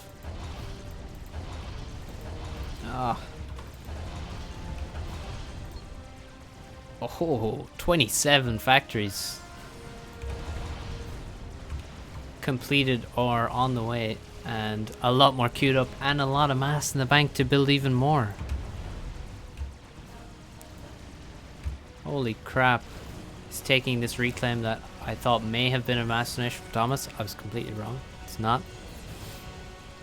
SP just build a T1 bomber and snipe him. I agree. Just build like 4 T1 bombers and he dies in one pass. Plot twist, this is a night human again. Somehow I doubt that. More mass to be collected. Oh, I love it. The spam. You fight and die, but you gain ground and then just reclaim everything that died in front of you. Turn it into more spam. Send it in to die and gain a bit more ground. Reclaim. Just repeat. Ad infinitum, that's what he's doing. Look, he just goes forward with the engineers, reclaims, builds another factory to get more Mantis and more reclaim engineers. And eventually he's gonna get the whole way into Thomas's base and wipe it out. If he doesn't kill the ACU first. Thomas gets T2 on the commander. He doesn't make the gun. Interesting. T2 is cheaper. Slightly. No, wait. It's the same cost now. In terms of mass. But,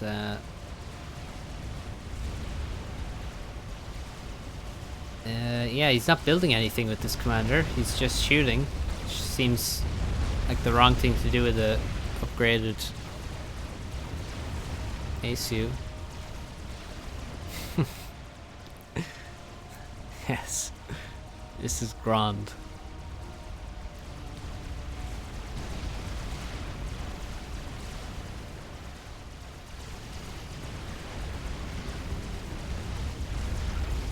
Medusa stun is so brutal versus rhinos as well. Oh, look at that. Look at the spam. Now he's spamming out of the main base. He's just going straight forward because he has so many more factories on the sides. So he's now attacking everywhere. Thomas has 76 kills, 3 vets now in his ACU.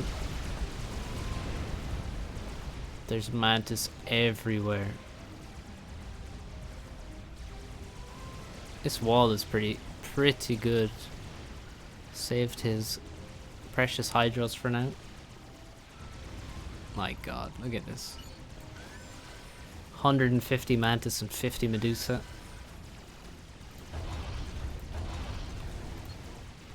Over 40 factories so far. Oh my god, he's approaching 50 factories now.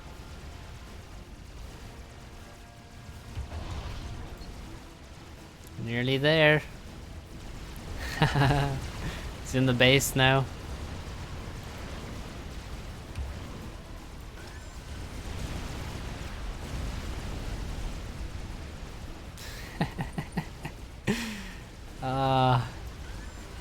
It's so dumb. Oh crap. I think it's amazing.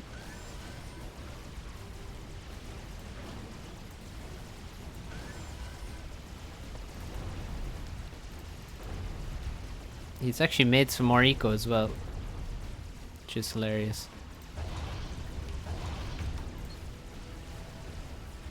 We're looking at 52 factories right now. Although that counts some that are under construction, but yeah, this is this is crazy.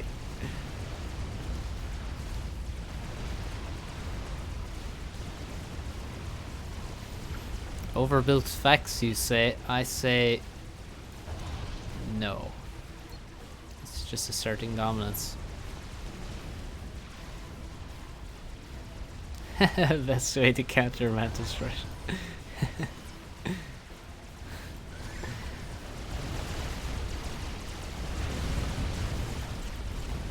Sorry, Jared, that's just hilarious comment in this scenario.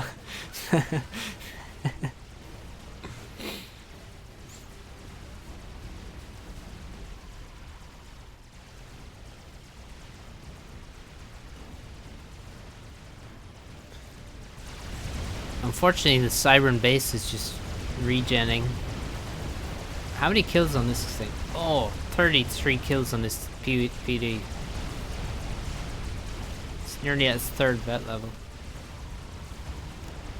Bombers have a lot of kills too.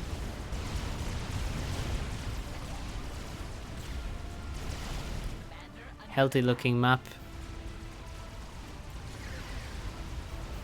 for Thomas. He's still killing stuff. He's almost at full veterancy.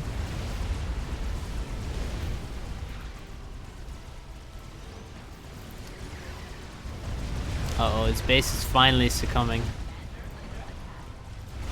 He's lost 2 T2 pigeons. Doesn't really need them though, does he? Without any mass. 50 kills on the PD.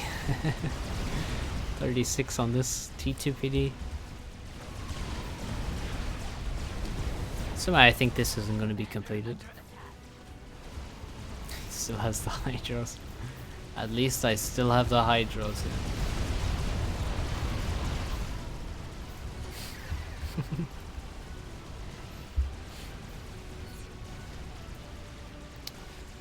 Methinks this game might be over soon. Somehow this is still alive. Look at this outpost. You're gonna send word to this guy, or he's gonna. The transmissions will stop from the main base. This will be all that's left on the planet.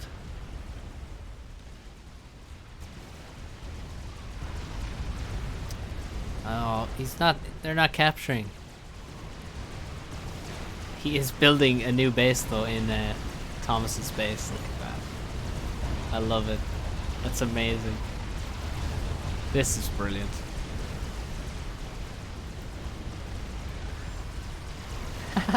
This army of engineers. 60 engineers.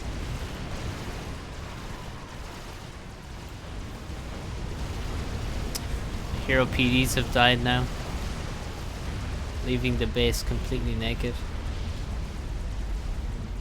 And the ACU is finally dead. GG indeed.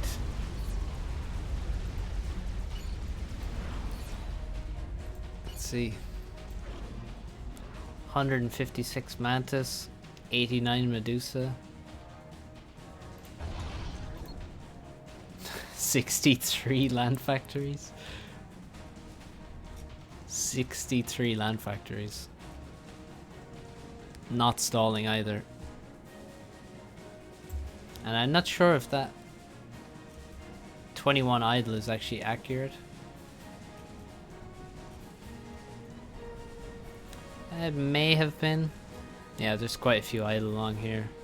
These are just pure domination factories. Wait, no, they're not idle, are they? Oh, they are. Assisting an idle factory. Nicely done.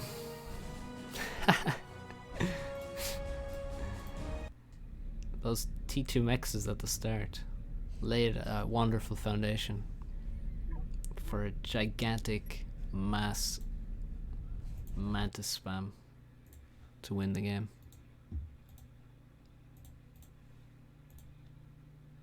Well played.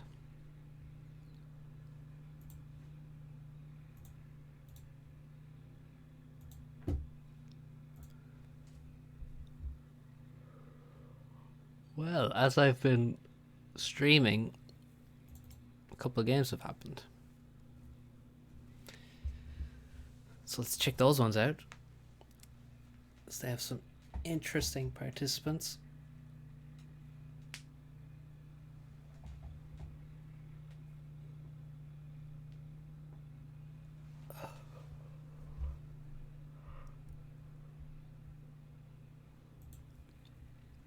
Hi, Mr. K.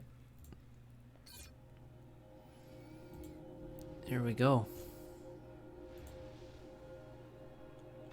Blast. I suppose he appeared in the chat just after this game. Maybe? Let me see the time. Maybe, maybe not. But we got Seraphim for his low.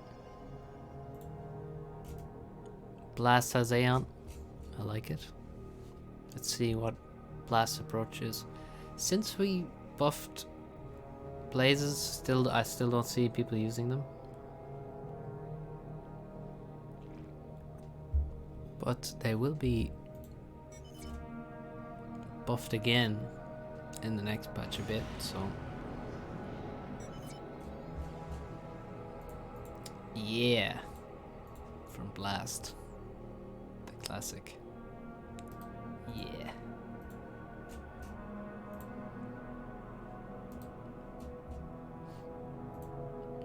Also, looks like Zlo has signed up. Zlo and Darkness King.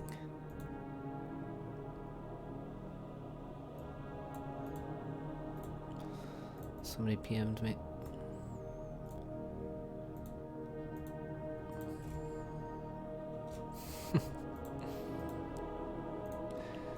No problem, Swackle. Although they probably deserve it. But hey. They're a fun unit. When you're using them. Not so fun when they crush you. Oh, I need to pour the last of my coffee.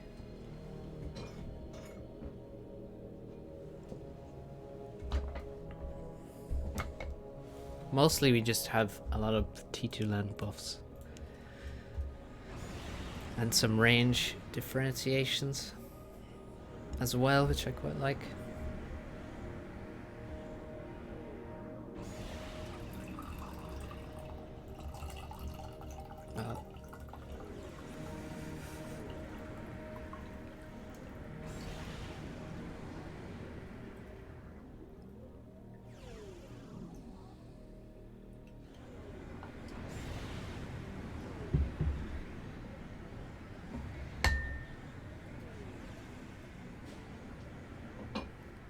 Alright.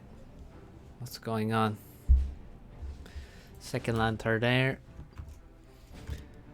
Second air for Blast. And actually, 2 air factories planned already. Only 1 engineer assisting the ACU. 2 for Zlo already. Annie. Oh, looks like we have a couple engineers. Or no, just 1 engineer headed to the back base. Gets a bit of manual reclaim and then an attack move. So no attack move abuse from the factory. None for Blast either. This is a lot of tree reclaim. I think it Probably ought to be abused.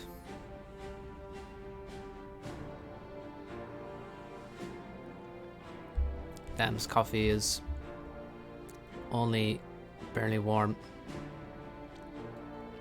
I'm gonna have to heat it up.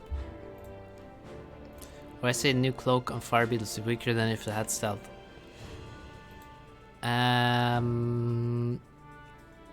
Yes. Probably, yeah. But you can combine them, because they have cloak, you can combine them with a deceiver.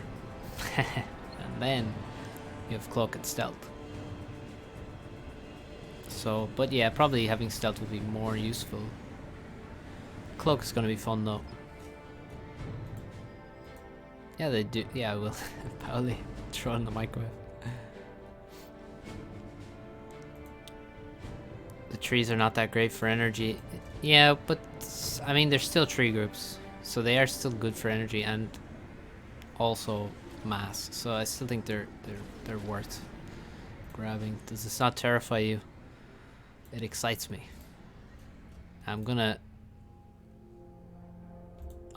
to pause this for a second and be right back.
All right. Back.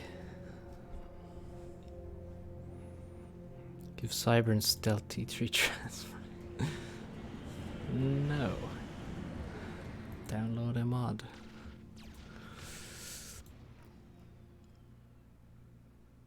Yeah, Cloak and Stealth are separate things. No, ACU Omni never turns off. It requires no power to run. And therefore it does not turn off when installing.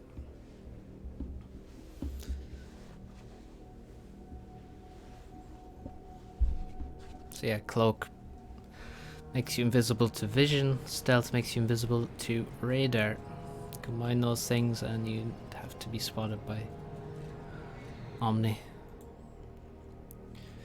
The Deceiver in its transport does stealth the drop. It also stealths things around the transport, so you can have multiple transports next to each other. I have only one with a Deceiver in it. They'll all be, if they're close enough, they'll all be stealthed. Omni, GC still has Omni, yes. Why wouldn't it? I know why you would. Yeah, there we go. Cloak, calm, of course.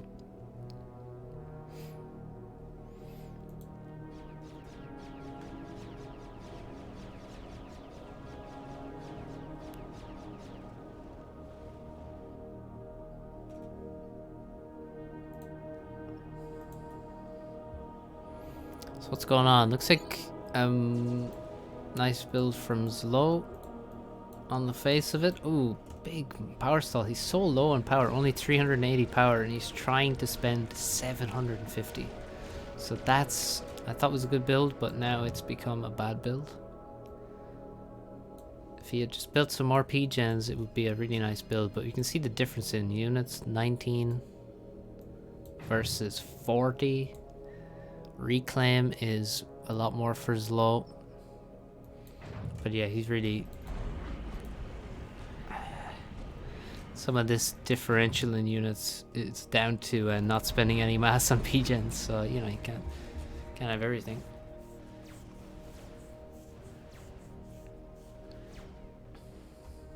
But he is reacting and trying to catch up. Again, he's also not paused his air factories, instead used it to make engineers, which is a good thing.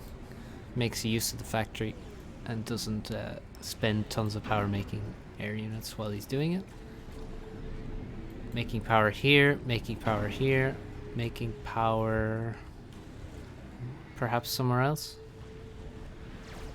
Or perhaps not, getting the rest of this reclaim. And now he's not stalling. Problem fixed. Yeah, he has his engineers quite well spread. Here are the main locations on this map, right? For reclaim.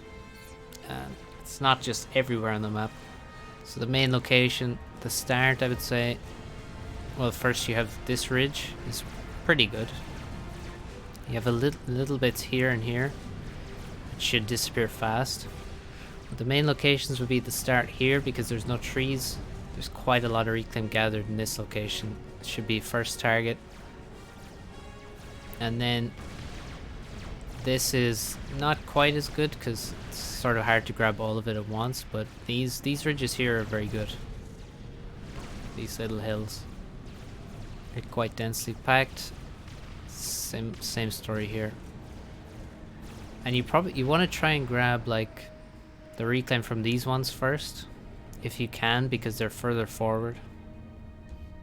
And then you can get the rest of this stuff back here later.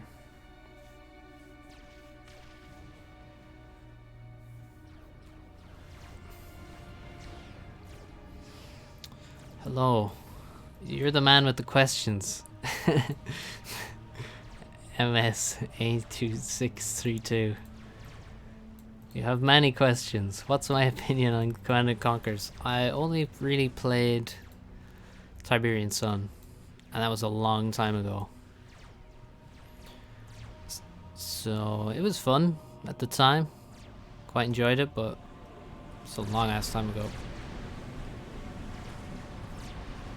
Overall, I know they did some wacky shit at the end with the series, which is really crazy that they would go a totally different direction with the closing out of the series. That just made no sense. Like, it's just, what the fuck? Come on. Ridiculous. But nothing will ever surprise me in game development. I gotta be honest, there's just so much idiocy. Tiberium Wars has a similar scene to FAF. That's interesting. Which one is Tiberium Wars though? I actually don't know. Is that 3 or what? Or is that just a separate?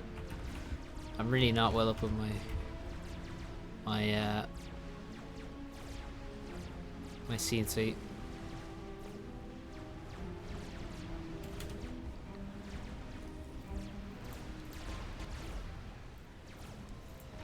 Yeah, it's 3. Which was Generals? Which one was Generals?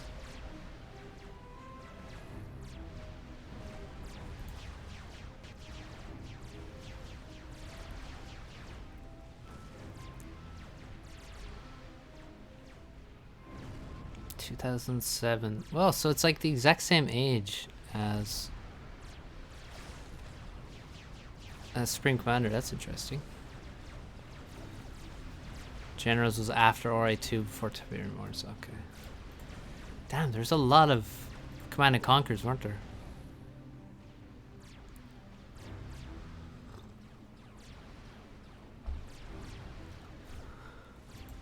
After the Spectre change, or also the Spectre change, was the goal to make it more useful on mass T1 units? No, not really, not T1 units. Although I guess I can see where you got that from because there's AoE, but I would say no, it's more like they have no T2 bomber. It's sort of to one, just to have a differential between the other gunships, because Aeon doesn't have anything special with their gunship. So like, you know, UEF have a transport on their gunship, although good luck seeing people use that. I love using it, but people don't use it. Renegades have AoE, so no, they're not going to get stealth. They have AoE. Seraphim have a more expensive, more powerful gunship. We changed that not that long ago. Well, I guess a while ago now. But that's also because they don't have a T3 gunship, so they have like a T2.5 sort of gunship, which is very, very nice to have a stronger gunship like that. And so Aeon were left with just a regular basic bitch gunship. So this was an idea. It can do different things because it has more alpha, so it can be better against flak microed properly, and it can snipe a PGen faster or things like that. Look at your flak block your T3 land factory.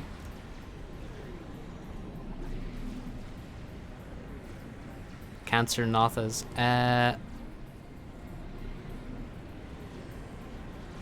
Well, Nothas are gonna be back to normal in the next patch.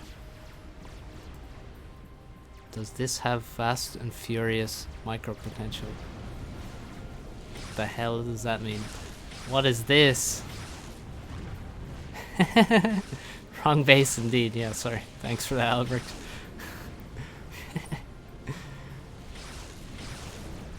Is it like on a patrol move or an attack move, or why it's just attacking and now it's just not moving? Oh my god. For fuck's sake. It's just stuck. It hovers, but yet it's stuck. Oh my god.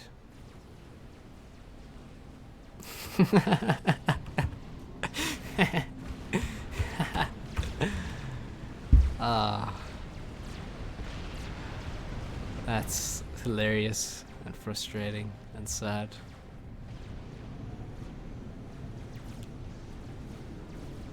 Now look what comes after I reclaim it. Some air units, perhaps?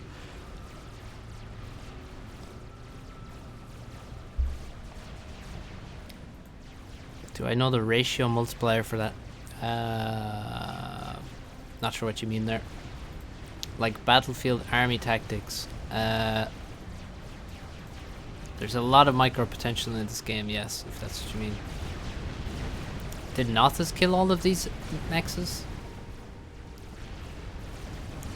Rip that T2 mex. And the reclaim. Rip the Nothas too, though.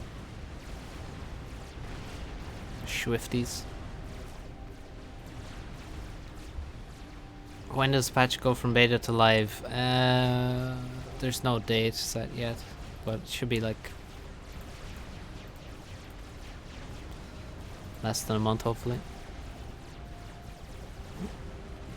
Nothas are just yeah, there were some people saying that maybe adjustments could be made to T2 bombers. Cost adjustments.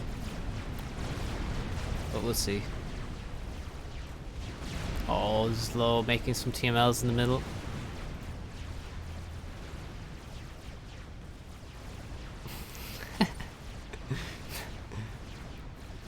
I'm seeing a pattern in your suggestions, Soviet. They all seem to involve a certain faction and a certain ability. Oh, they do 78 damage with it per shot, I believe. No, it should say in the patch notes.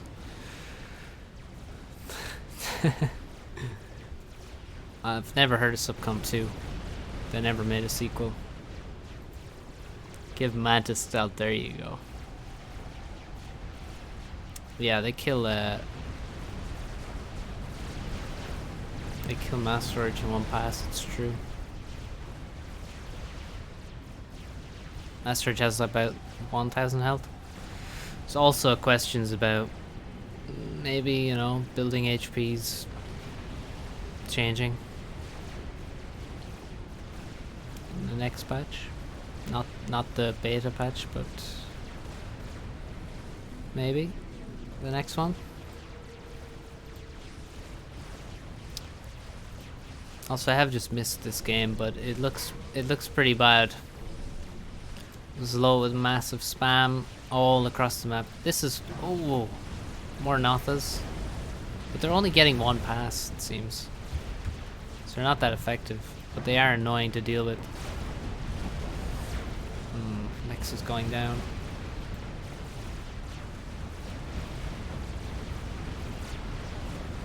Yeah, this is what's getting nerfed. This turn here, they instantly drop a second one. This is not happening after the beta patch is released.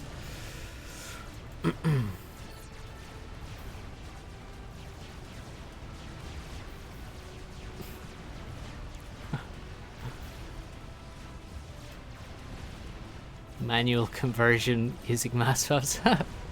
It's ridiculous. So those playstyles cancer to play against. Yeah, it's true. It's frustrating. No, UAF Nano is very good. If you don't see it used, I'm not sure why, because it is a very good upgrade, especially early on. Yeah.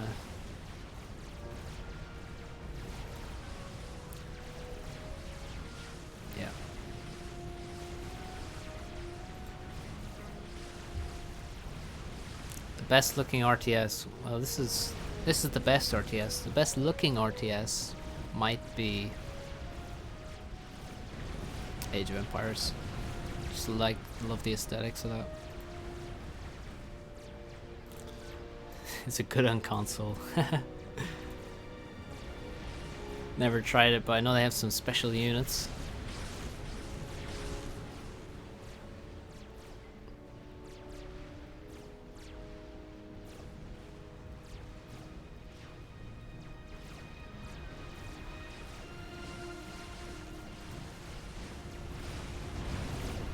Poor Blast. I feel his pain. Company Heroes looks pretty. Played a bit of Company Heroes, but it's like the polar opposite of Supreme Commander, I would say, in terms of RTS. Oh my god, the Nothas. You've made so many Swifties and the Nothas always kill the Mexes. Every single time without fail. How sad is that?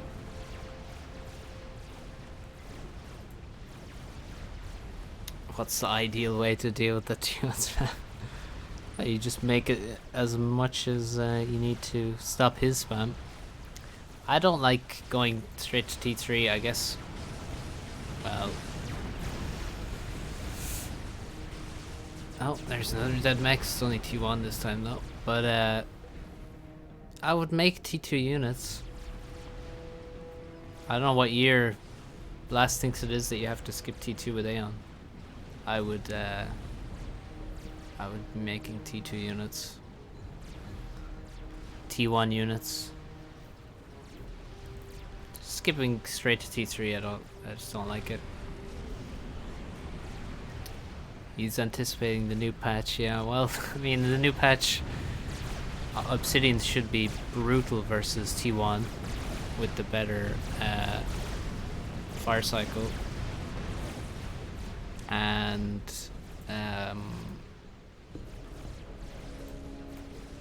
Blaze is more range and also a bit more HP, so yeah.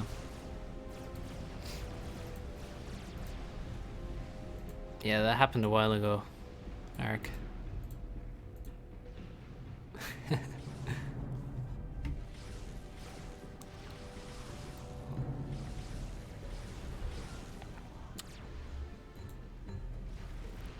How do you mean Bricks and Percy's are getting nerfed? Please explain.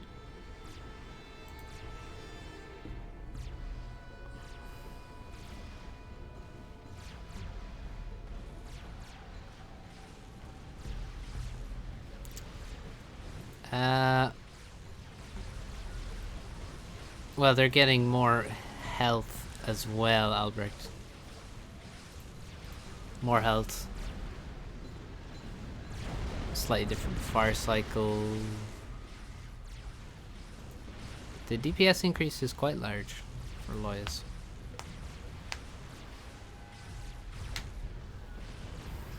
Oh, Death Squad's gonna cry about his poor Loyas. Never mind, he has the best all-round T3 land unit in the brick.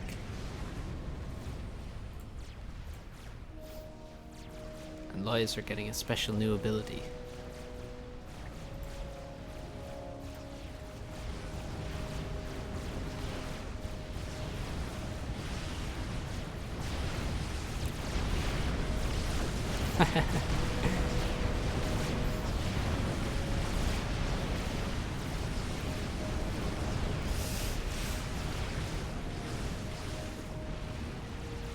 It's just, well, we'll see.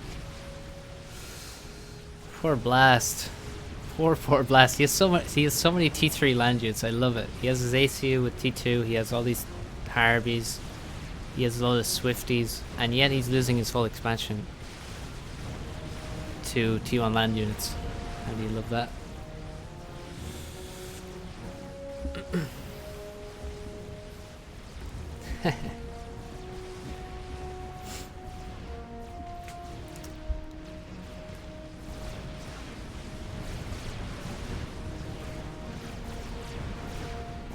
Well, I'm a bit uncertain about this ability, how much use it'll see, but it's basically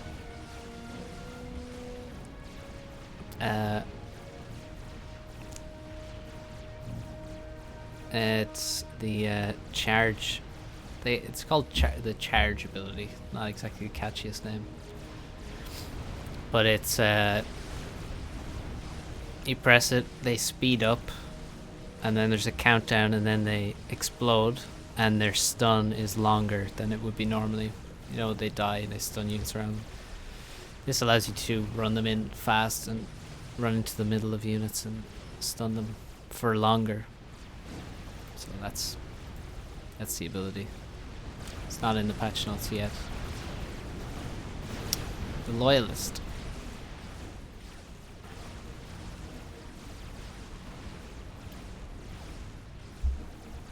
T3 Baneling. No, there's T2 Baneling. It's the Beatles.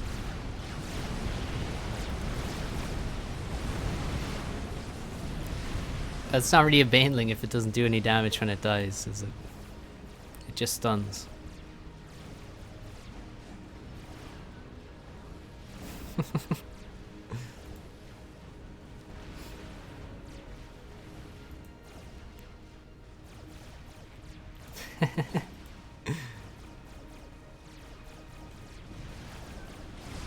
Yeah.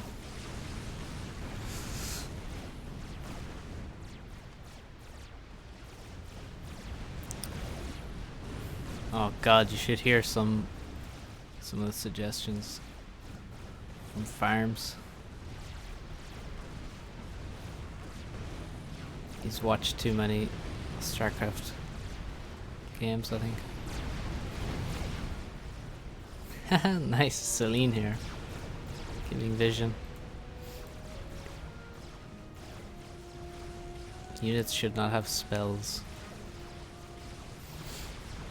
I wouldn't call it a spell, really. It seems like the wrong word.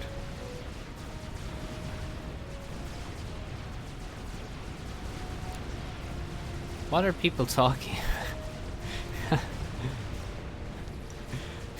So confused.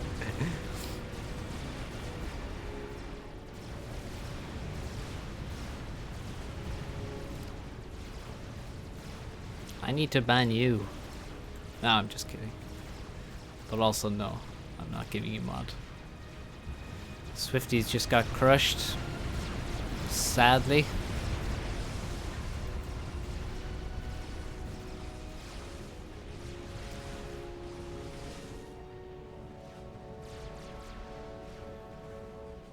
Yeah, exactly. It's basically Control K, but you get a speed boost first. That's it exactly. You know, if I want to kill my lawyers at the right time, I have to manually kill them. You know, as casting a spell, so that they stun the right units. So, oh, the Nautilus. Blast is really a masochist to still be in this game.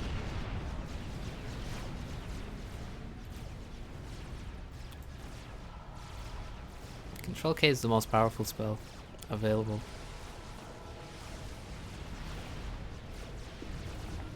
Has the power to immediately end any game at any stage. Zara's T4 Baneling. Yeah, we're just discovering new Banelings at all times. Hidden within the game.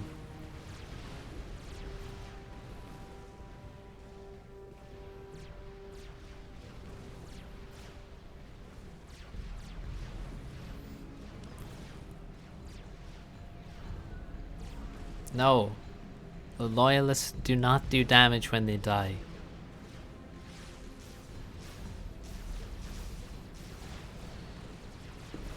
This has not changed.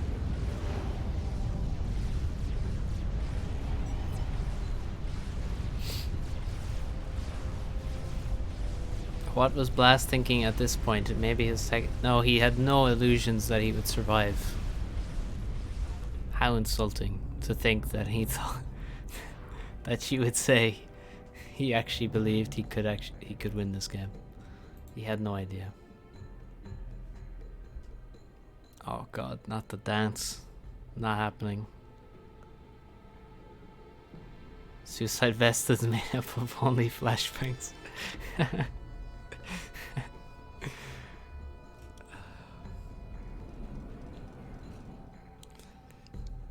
There's one problem here.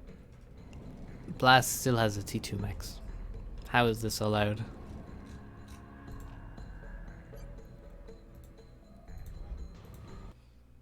Sometimes you just want to play to the end. Can't explain it, but that's how it is.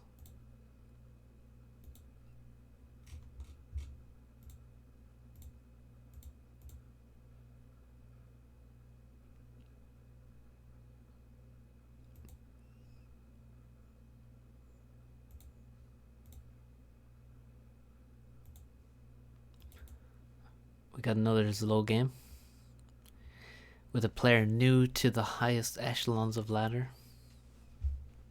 Blinchik. You got 400 labs dropped in your base.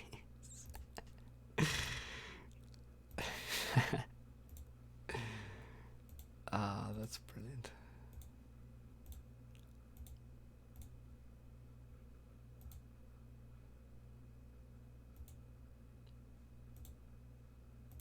How many transports were needed to drop 400 labs? Loys are too fast, they need fuel. Interesting. Death Squad, how do you feel about this suggestion?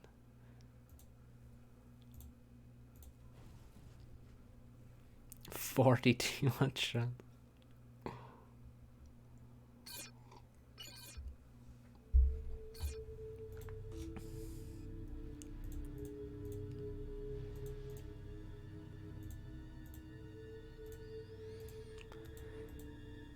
Oh, this brings back memories.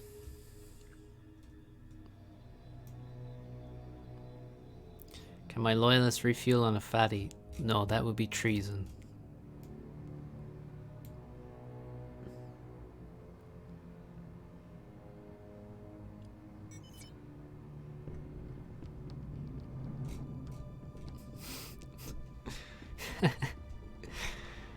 Damn, rip your SMD. New to FAF, any recommendations, any tips?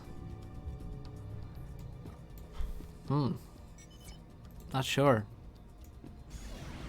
Play the kind of games you're interested in. A lot of people play single player. A lot of people, people play team games, even less people play ladder, but I play only ladder basically, so that's what I'm interested in. Went up against someone, they said I was at about 900 rating. That would be pretty impressive for your second game if you're 900. So I hope you are, because then you're going to be a top player and we can play against each other soon. Do Loys get jetpacks then? No.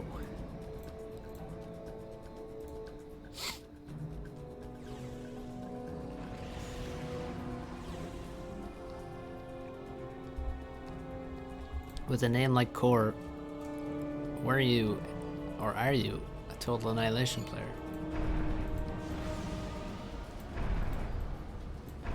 Zero K. I've never tried Zero K, but I love the advocates for it. I seem to have quite a few fanatical advocates. What tells you that, Death Squad? My tone and demeanor? You might be right.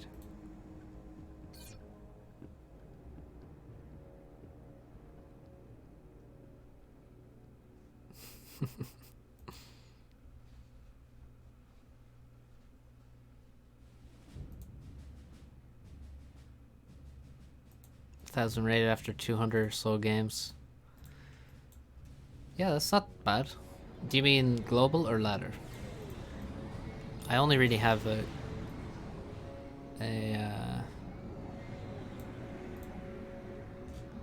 real understanding of how ladder progresses, because that's what I played for a long time before I even touched team games.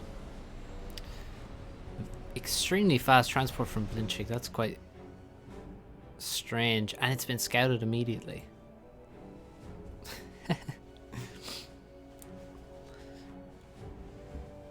Probably 100 ladder games, 1,000 rated.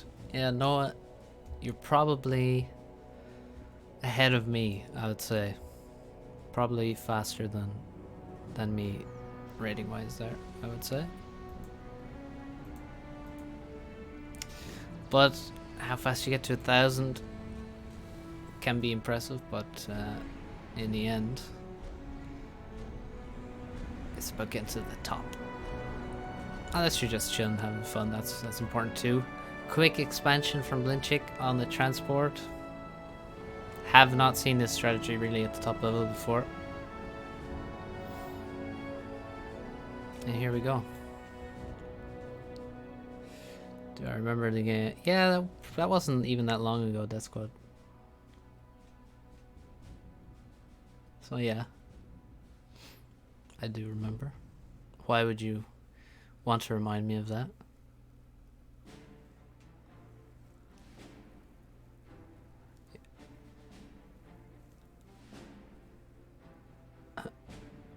Nearly held your own versus 1400. And they dropped T3 tanks in your base. Yeah, I hate that.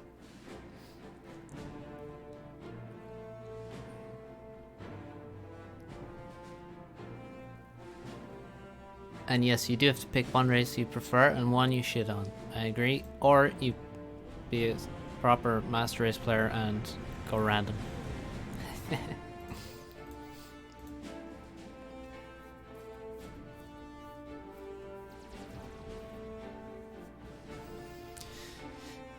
Yeah, improving is actually the most fun. I agree there, actually.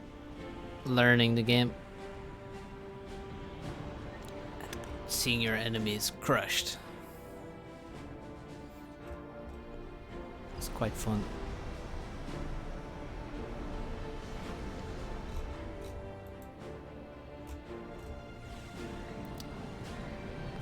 The top 3 years.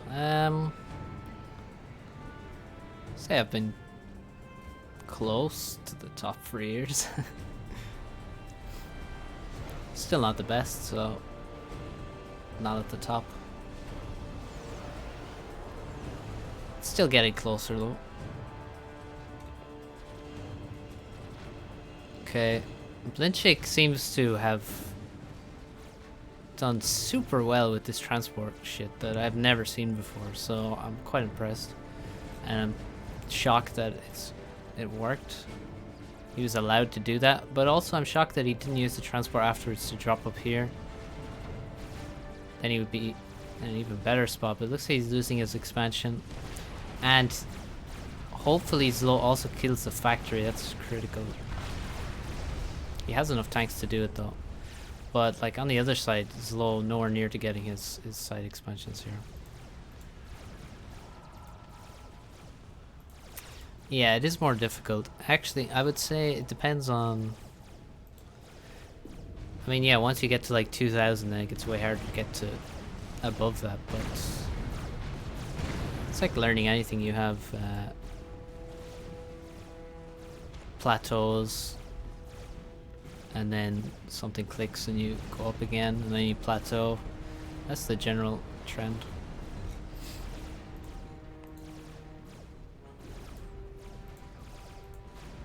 You don't get salty when you lose. That's good. I think it's easier to not get salty when you're still improving, getting better. At a certain point, maybe the salt starts to happen. Oh, I hate this stuff.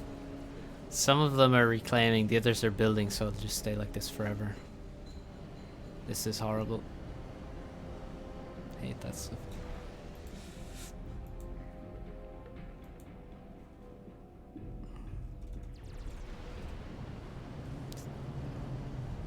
This is like some Greek tragedy. There we go, fixed.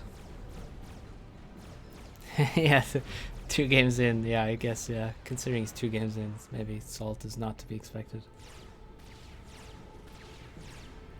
Sisyphus indeed, I was thinking the same thing.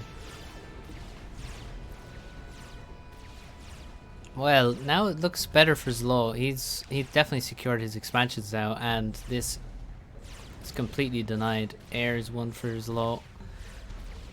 Neither of them have the plateaus, except this one here.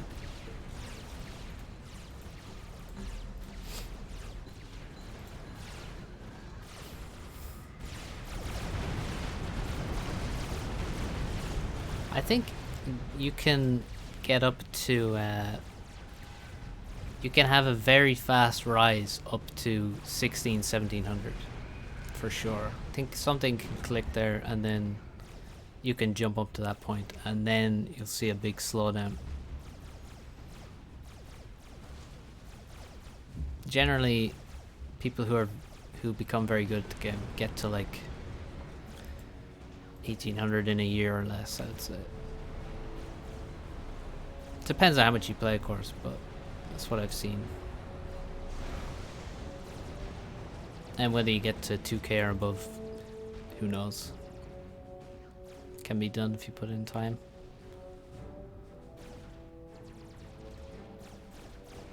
Then Chick fighting. He really needs to take this back because well, I said this was secured, but it's actually not. And there's still these reclaim chunks here. These are pretty important, but They haven't been taken by Zlo. This is a very interesting game. Strange one. Zlo now making T2 on the commander with some assistance. Blinchik is walking around to the pond. Normally the ACU is moving to this corner, but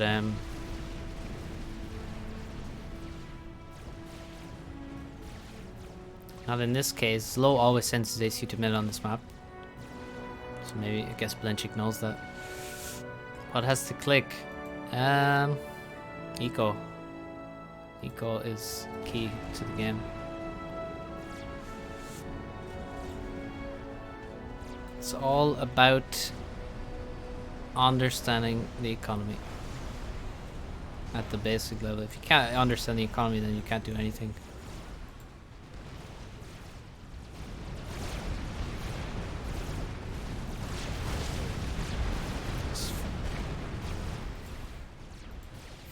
Yeah, manual reclaim every single rock. It's not exactly what I meant. Might be a bit much to attempt at the beginning.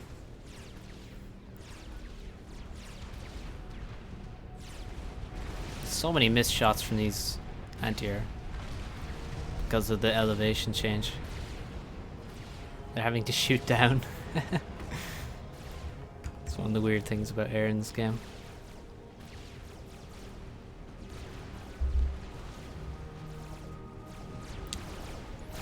See, if you're better at the economy, then you just have more tanks, and then you win. It's the easiest way to win is to have more than your opponent, and you can win by having more, all the way up to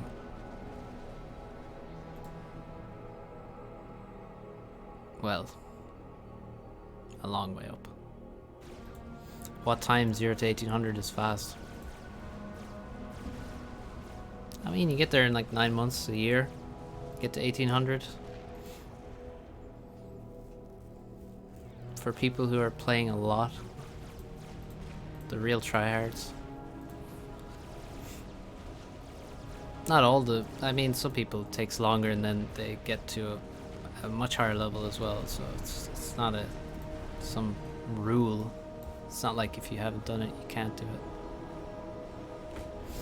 In game count, I don't know.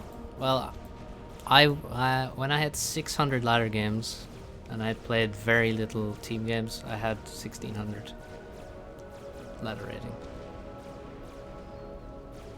And then it took me probably like another 100 games to get 100 more rating.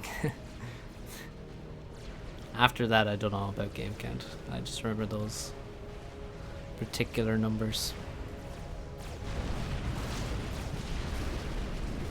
And now I have like 2,500 ladder games, so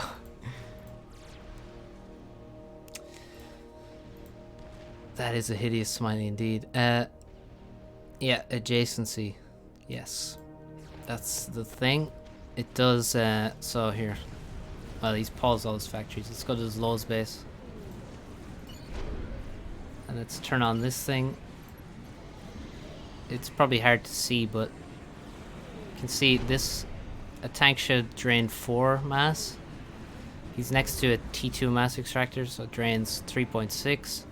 This factory has gone on. God damn it. Factories keep going idle.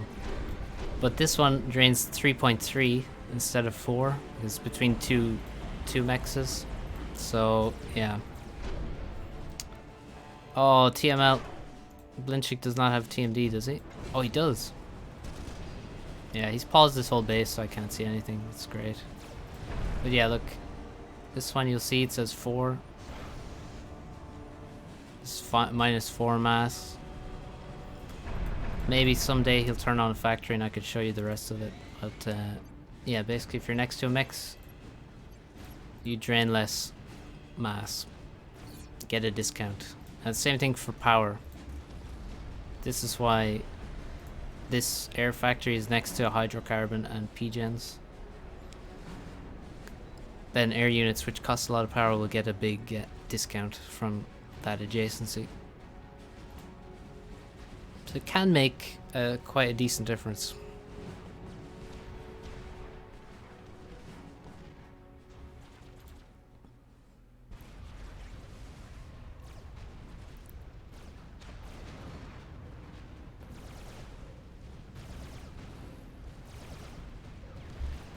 I'm not sure those percentages are exactly correct, but they're pretty close at least. I don't think it's 7 and 14, but there is a wiki.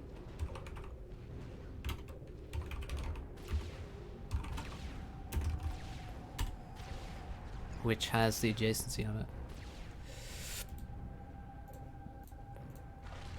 Yeah, the TML did not work.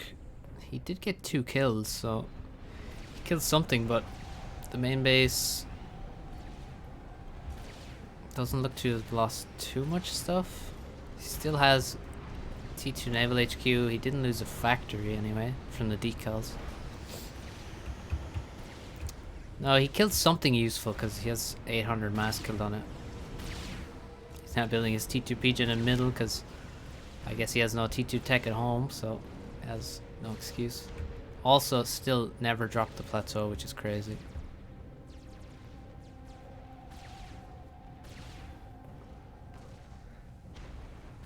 How many T... Yeah, you see, this is what I mean by I say understanding the economy. Oh. Where's that going? Oh, I thought he was going to try hit the ACU, but the ACU was way too close. He was inside the minimum range of the TML, but look at that. The gun ACU just killed the TML and got about 1,000 mass for itself. Or, well, not quite 1,000, but still quite nice. But yeah, understanding the economy is just...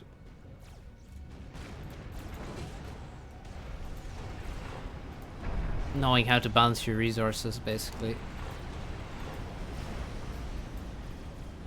How many factories should I make? Depends on how many mexes I have and how much mass I have, what kind of map it is. What are my favorite maps? Favorite maps are the ones I'm best on, I guess, are the macro maps with tons of reclaim on them. Those are my best maps. And they're a big challenge to play, so they're quite fun. I think Blenchik should die here. Even though he has a gun in T2.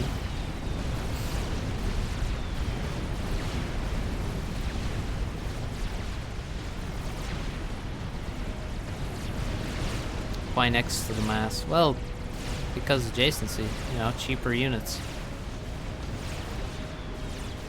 It's just business management simulator. I'm being a bit reductive, I guess.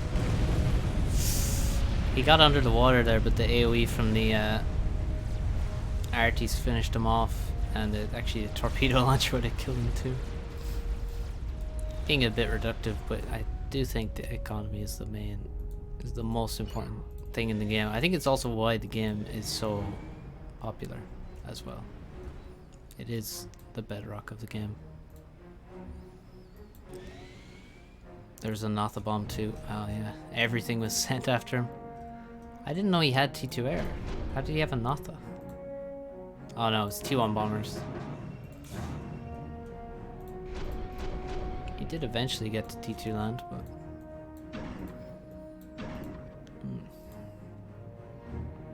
Hi, Mosey.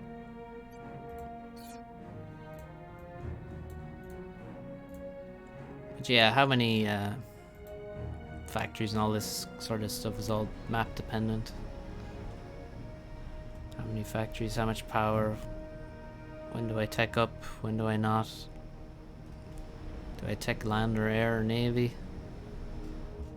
All this kind of stuff.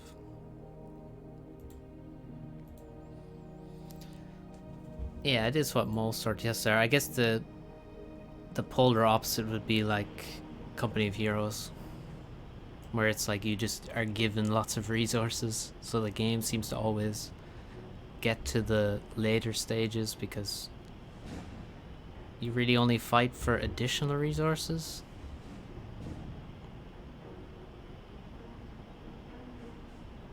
Which is why I'd say it's quite different. Janice. Freaking Janice. Your favorite Irish person. That's very touching. I don't know how many Irish people you know though, so maybe it's the best of one.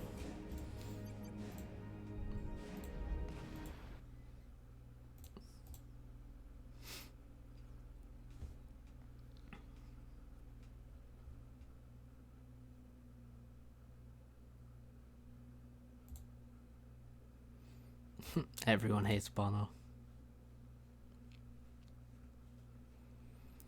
Yeah, the early build looked good, but I'm not convinced fully about it. Not convinced it's something that could be done on the regular. Doesn't seem that, you know. I'm not a believer yet. South Ireland. It's just called Ireland, Noah. It's just called Ireland.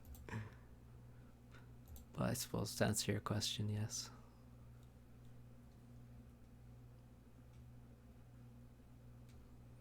Now we gotta look for more games.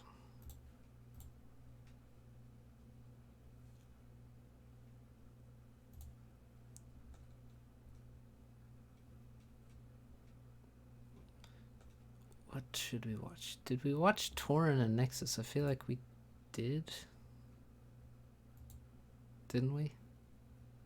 Or did we? Am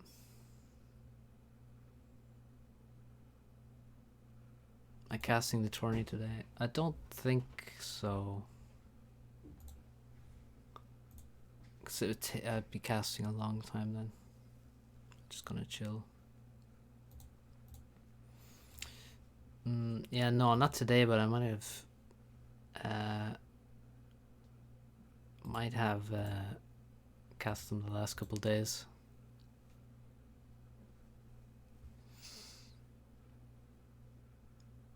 Yeah, Northern Ireland is in the UK, but I'm just saying that the south of Ireland is just called Ireland. That's my point. I did not say that, what?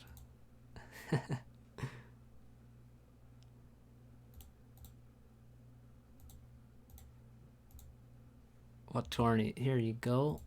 I'll post it.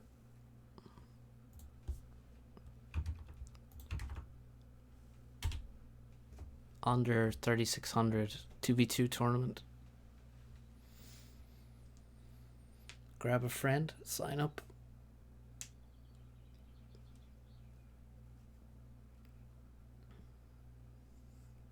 The Great Irish Revolution, yeah, no, I don't think so. We've had quite a few in the past already. None of them ended particularly well. But revolutions don't in general.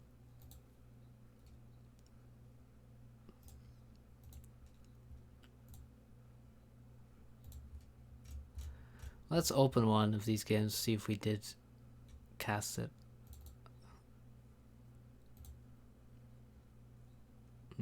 Yeah, I wouldn't call that a revolution. But yeah, not a good time either.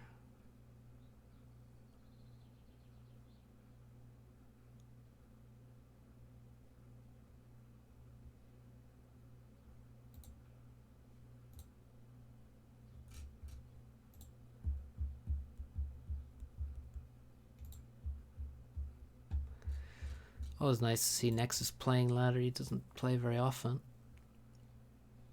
Mosey, what's your new map? What's it called? Actually, I can see it on this, can't I? On Gates of Anubis. Have I ever had ladder anxiety? Not really, no. No, I just always played ladder. Playing in a team would give me more anxiety. I mean, I don't get any anxiety playing FAF now, but playing in a team would be more. Because then, well, obviously, your teammates rely on you somewhat. Because they're fools. No, I'm casting because it's Nice and chill. And playing ladder when I'm not motivated is a bad idea. If I was in a team game, I probably was depressed. When was that though? That must have been a long time ago. Actually, what's your in-game name, Baron?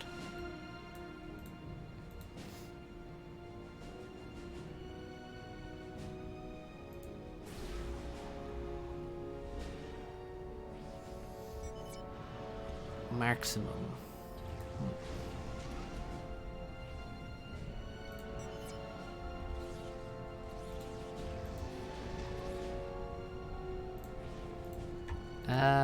How do you play this map on ladder? You have to make... Well, there's a lot of ways to play it actually. But I would say... Don't neglect air at the start, because bombers can do massive damage. Bomb people's expanding engineers. Probably don't do what Torin's doing, which is first air and then walking straight to mid. This seems like insanely bad, but we'll see. I mean, look, Nexus already has 2 land factories. What the hell are you gonna do? But you know, if you, I'd say, here's what I say. Forget bombing engineers, whatever. Make a proxy on the rock position and then just spam factories forever and then just walk to all the rest of your expansions and then you crush, or proxy on the beach or somewhere. That's what I'd say. And then don't die in middle while you do it. Get the mid reclaim, some of it anyway. But yeah, do a proxy and you'll probably crush. That would be my advice. What the hell is going on with this bomber? Like, what the fuck is it doing? He's killed nothing.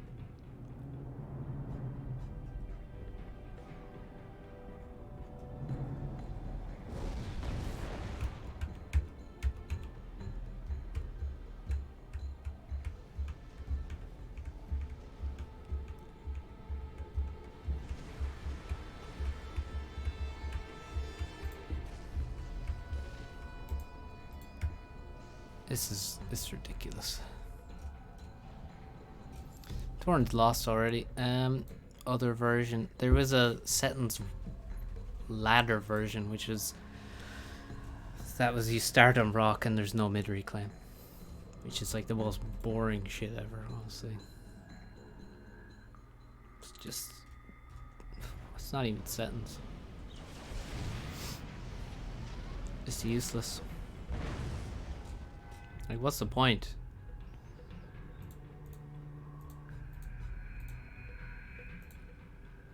But yeah, this is fucked. Torrent's just lost.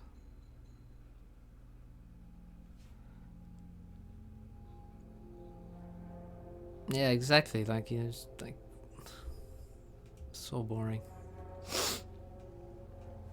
Well, he doesn't have core mexes because he doesn't need them. He's already in middle reclaiming. But he went first bomber and he killed like 1 engineer. So fucking rip. He killed 1 engine.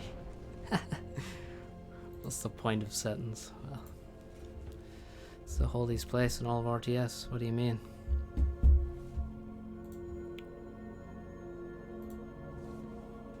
I gotta open the window. It's so warm.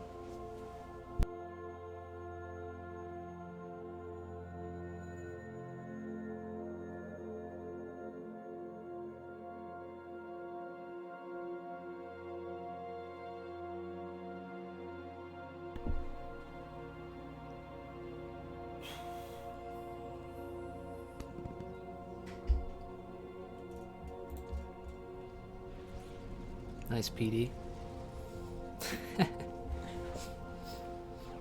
Alright. Spare us the existential musings. Don't need that.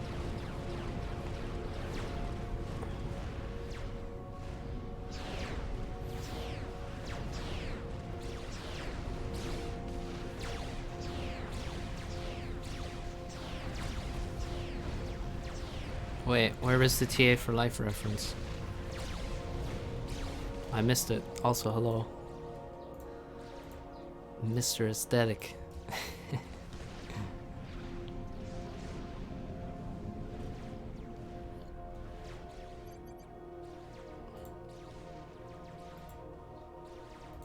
Oh yeah, all these places are... Yeah.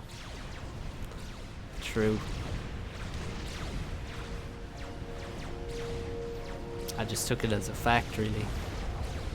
But yes, it is a TA quote.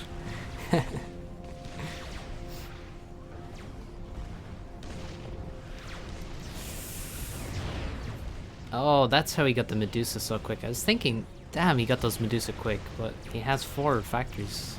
That's pretty nice. So that PD is gonna go down.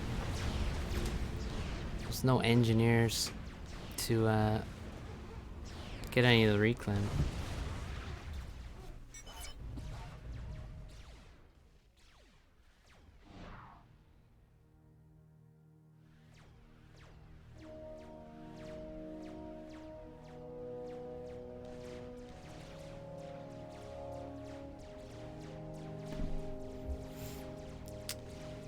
This recovery isn't too bad. Well, I think if we look at the number of units, it's not great. The expansion, well, this transport is quite nice.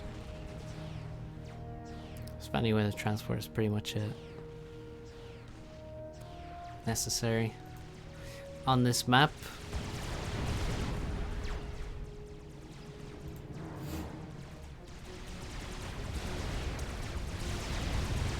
Yeah, Torin gonna get pushed out of middle. If he doesn't die, he might just die here already.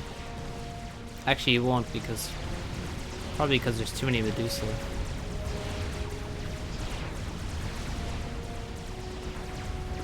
Nexus is not gonna risk anything. He's in such a good position, but he has low HP on the ACU, so.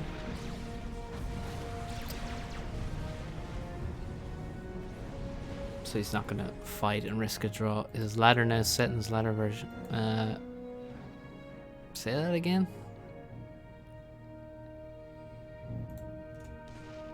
Yeah, no, this is regular sentence. It's not the quote-unquote ladder version, which I think has been now shelved forever. Thankfully.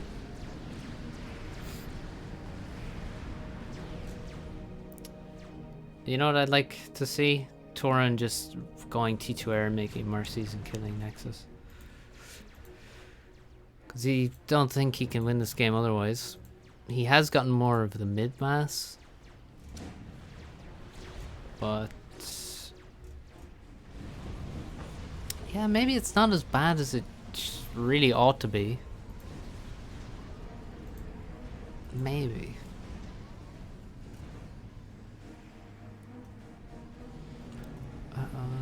Couple Nexus on the way. He's going T2 land.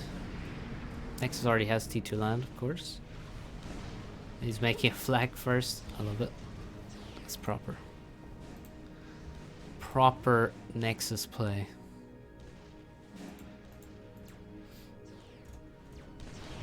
Did you see what the build was, Hero?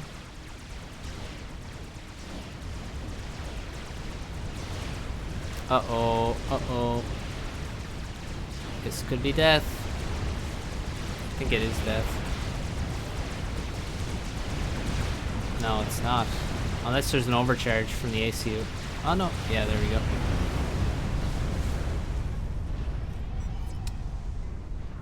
Good capitalization on that opportunity, even though it was risky because Nex had pretty decently low HP there, but saw the chance and he actually took it. Nicely done. Also shows the power of OC in commander versus commander battles. I think he may have gotten him without OC in the end, but it would have been close, very close.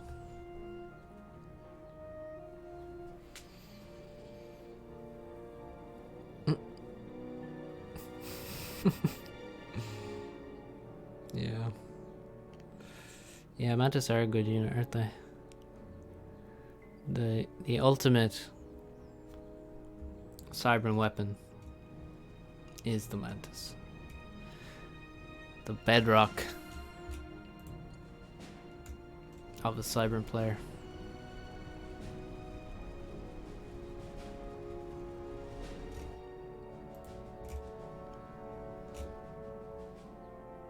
Yeah, look at this expansion from Tauren. Doesn't exist. Doesn't exist. Nexus is nearly finished. Well, nearly, I say. It's certainly a lot closer. At the island as well.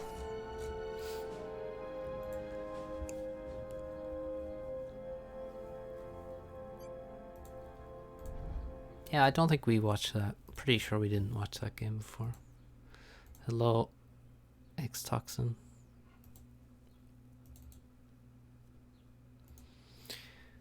I don't think so, Hero.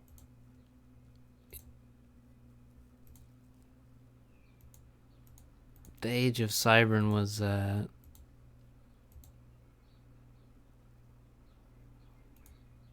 it was in the past. Never really went away, but it was extreme in, say, 2016. It was brutal in 2016.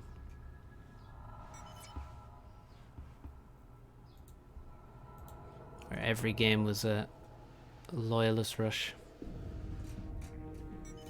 Yeah, I say every game. I mean pretty close to every game, actually. It was brutal.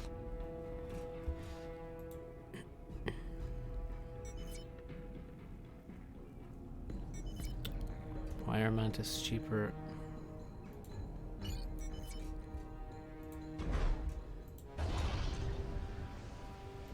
Well,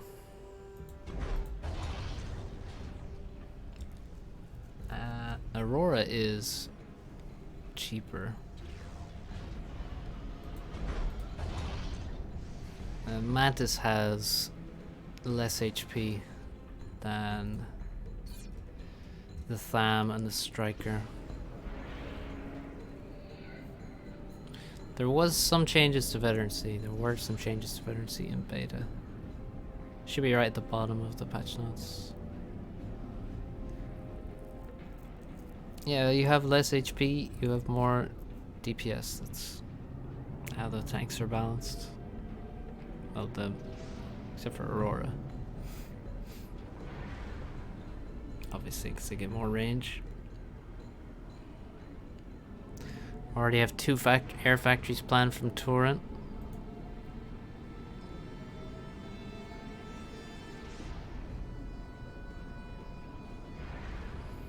The Mantis speed. Well,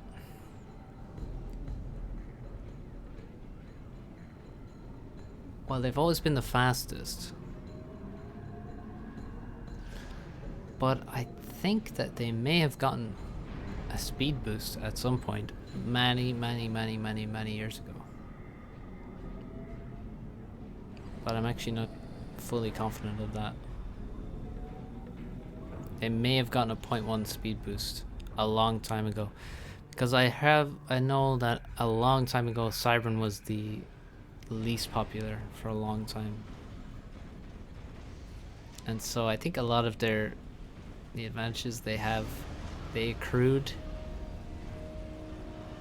from, well, because of that period of time.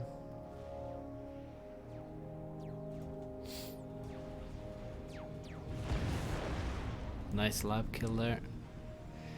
NG kill from the lab. Nexus targets the lab. If he's not careful, he can still lose this engineer.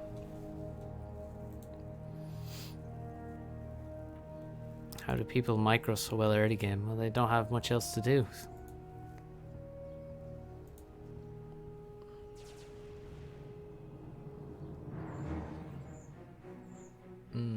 Striker is a lot more microable, though. That's one thing. So Striker's turret turns fast enough for you to actually micro them in a circle. So That's an advantage of a striker.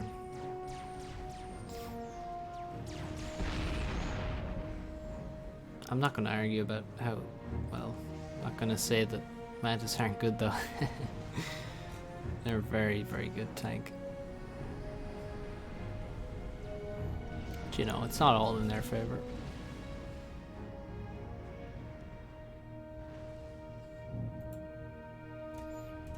And the differences are, well, they matter, but they're not extremely significant, I would say.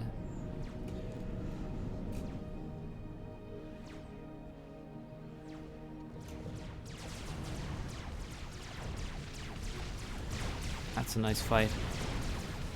Oh, you see the dodging the Aurora can do there. That's what X-Toxin was talking about. They can dodge even Mantis shots. Even a lot of Mantis shots, actually. Here's a bomber. Not a bad bomb. Should be aiming for this engineer now in middle to deny the reclaim. That's nice. Is that a good dodge? Yeah, nice. Nice dodge from Nexus.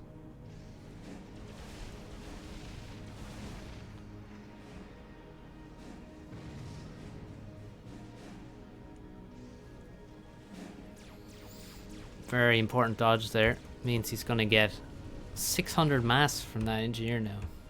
Well, most likely he is. Trying to get 50 damage off striking with them. Jesus. Yeah, what happens when they miss? Then you're fucked. Oh no, Torin lost his scout. Now he can't see anything with his Aurora, so has to use the air scout. So hopefully Nexus is paying attention and takes out the air scout, and then these Mantis are gonna be in a lot of pain.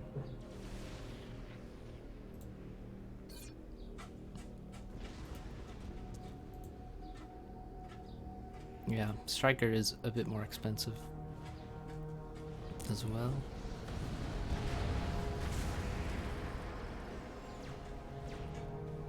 Cheat menu's broken? No. No, it works. Oh, he didn't kill the Engie. Did kill some tanks though. Ooh, 5 kills on that bomber. Wow.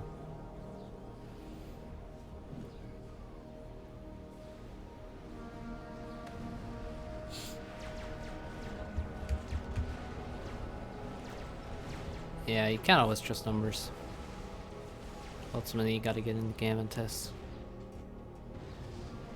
Many times. T2 land on the way for Nexus quite quickly. Transport coming, but he can't afford to assist that factory right now. It doesn't have the power. It's lacking this mech for some reason. And he's trying to win air. Get some air micro going.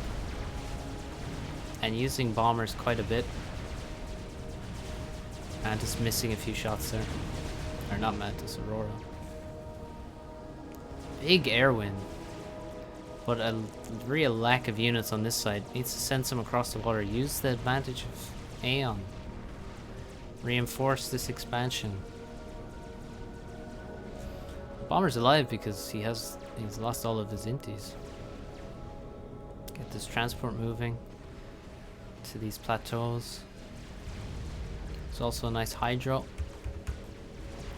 Next is going for the casual edge, building a factory up onto the plateau instead of using transports. This expansion is gonna die because there's no reaction at all from Torin. Quite disappointing.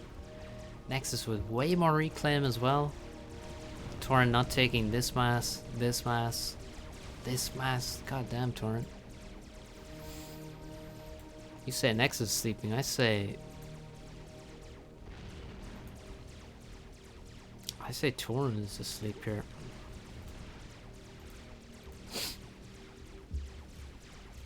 What the hell? I just looked into Aeolus. That's insane. Xerxes, what are you doing? Yeah, looks really bad for Torin now. Why is he dropping here? mad, lad. What about this? Holy shit. See how Aurora do once they get into range of Mantis. Would you look at that? Crushed. What's going on in Aeolus?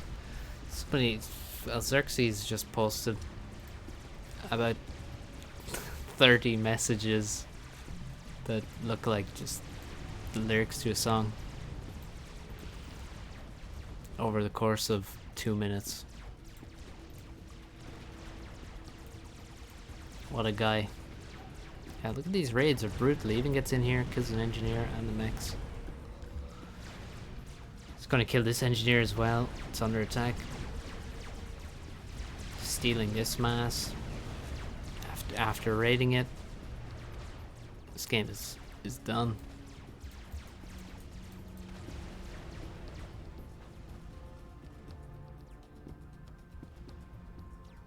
Oh, you need to, oh yeah, you need to actually click to place the unit now. Now when you select it from the cheat menu.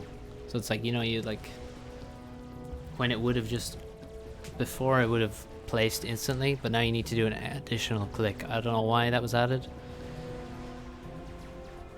but you do need to do that. Aurora are good in range because they can dodge. That's basically it. Because they're hover and they have this weird movement being hover where their whole body turns, not the turret, they can sort of dodge around if you give a lot of move orders. Like you can sort of do this with Aurora. If you have some here, you go like click like this, left, right, and then it's pretty OP, honestly. OP micro can be useful sometimes.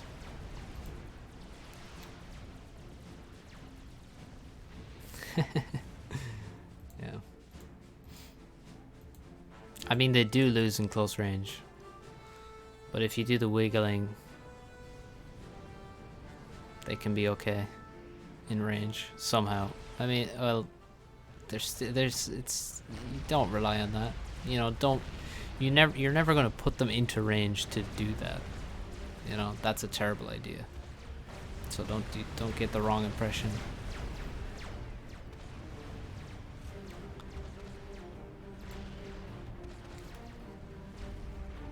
Why can't we get Blaze to move like Big Aurora?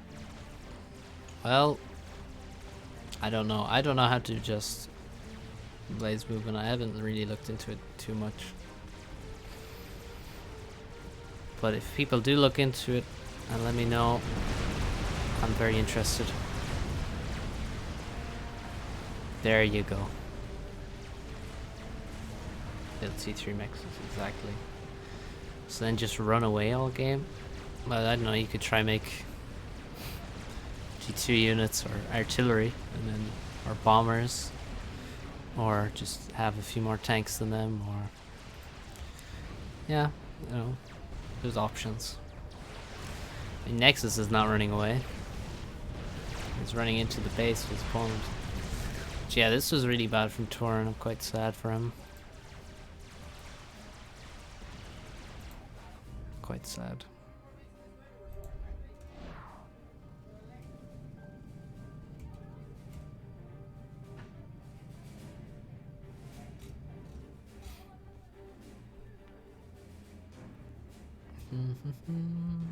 Right. Do we have more games?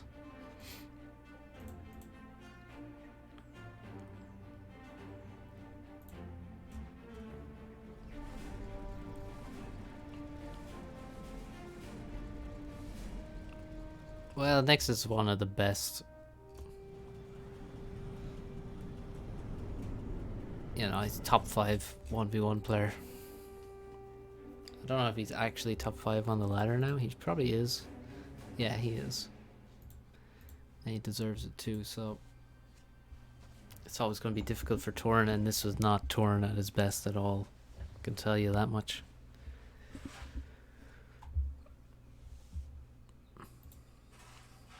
So yeah. You don't want to be good then, do you?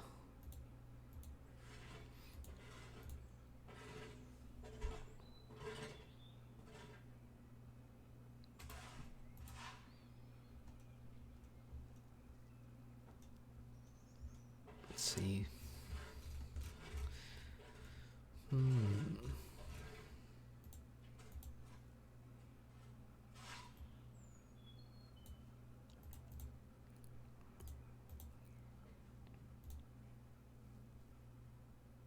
I was hoping there'd be more games. Now I've lost track of what ones I've watched in the past few days. What about this one, actually? Did we see this one? This is Bully versus Eternal on Palms. I don't think we watched that.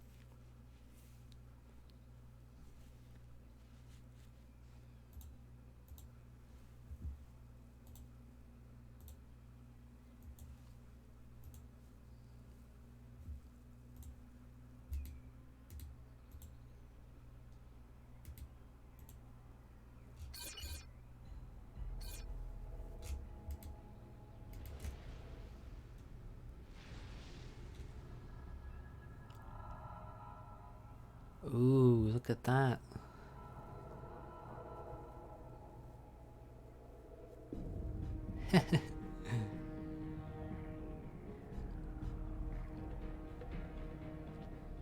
Wow. Well, that's fun. Just read something on the forum about the on-ranking of Astro.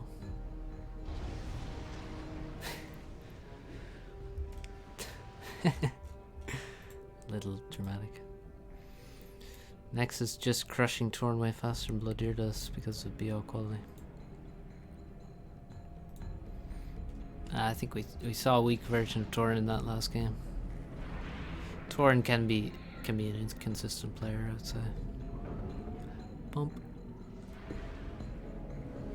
What a useless NG walking around, bumping.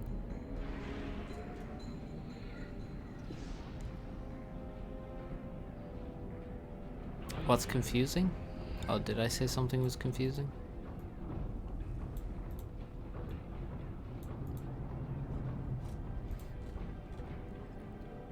Corsair snipe win. That's a solid plan. That has been proven to work on a consistent basis.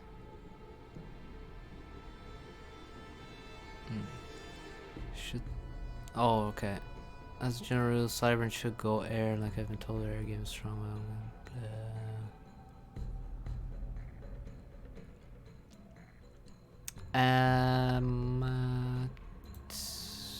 Corsairs are good. The thing about fighter bombers is, especially alright, Cybern, they're not really fighters. They're bombers. So don't use them to fight air. Corsairs are bombers. Inties are the fighters. Janus and Natha, which are the Seraphim and UEF fighter bombers, they're decent fighters, but still they're mainly bombers. But Corsairs, you should never use them to fight air units. Just use them to bomb stuff. Nice lab. Good kill. Keeps a couple of Mantis in the base as well.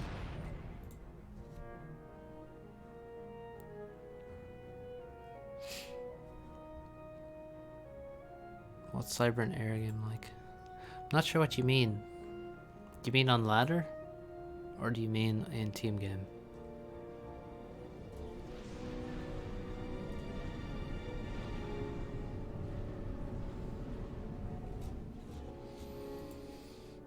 Well, let's just watch this game and we'll see how both players use air. What they're going to do is they're going to make a second or third air factory. Then you have the first choice. Do you make a bomber or do you only make fighters and scouts? So if you make a bomber, you make a scout straight after. Then you send the scout ahead, spot targets. The targets are engineers. The best targets are expanding engineers. Now here he's killing an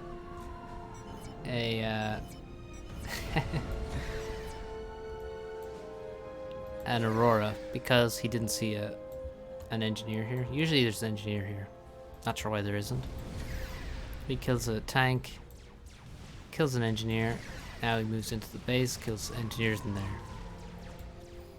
Eternal has just said something which is ridiculous. So he forgot to make air. I mean, I guess he just made it late. So that's early air. If you make a bomber, if you go second air, you probably want to make a bomber first and then a scout, and then you make inties. Inties are interceptors. He could have bombed the air factory, it's true. He could bomb the intie that's under construction so that an intie doesn't come out of the factory, and then you can bomb for longer. That's true, but this is more advanced.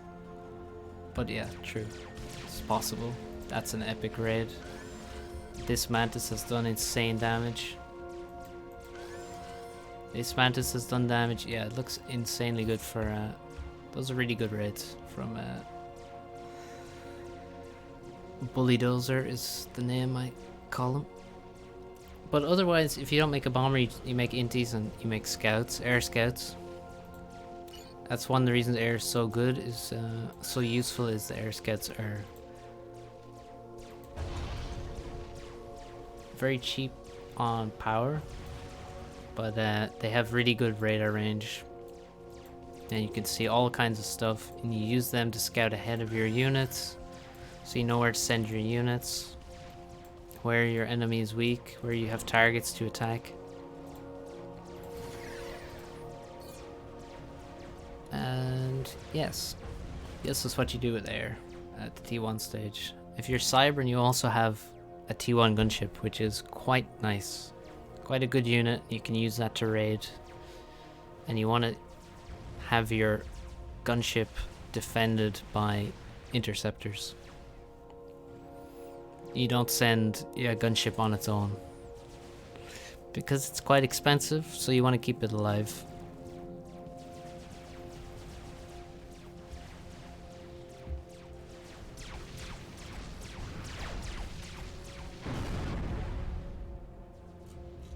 Should Aeon pretty much always go second air?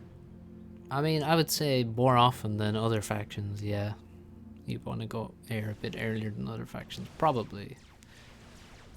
It's not necessary, completely necessary, but I would say, yeah, probably with Aeon you go earlier for air, because the Aurora die in a single pass to bombers. They're very vulnerable to bombers. That's the reason, mainly.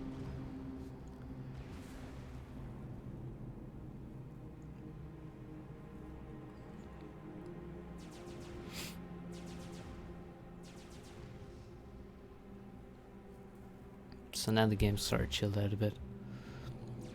Eternal has Aurora in all the right places, although they're a bit spread out.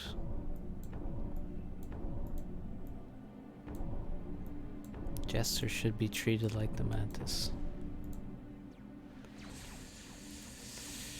No, I wouldn't say that, no. No, I mean, a Mantis is just like any other T1 tank, except Aurora is quite different, but no, a Jester is, you're not going to build many of them.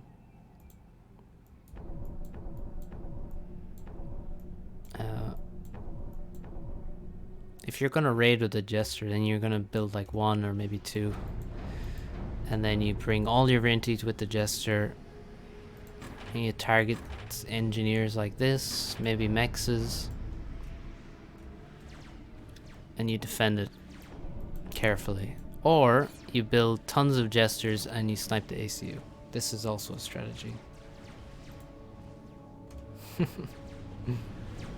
Tourney started.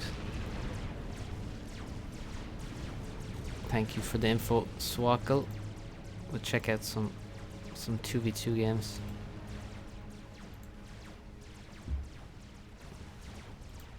For a while.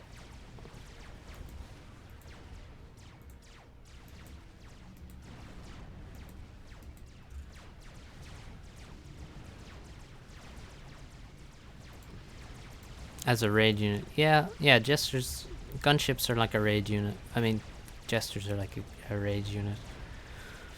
Or a snipe unit.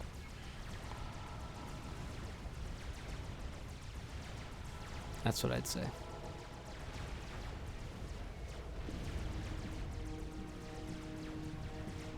Having a gunship on T1 stage is quite useful. Quite a nice option to have. Look at how many missed shots there are from these Aurora. So many.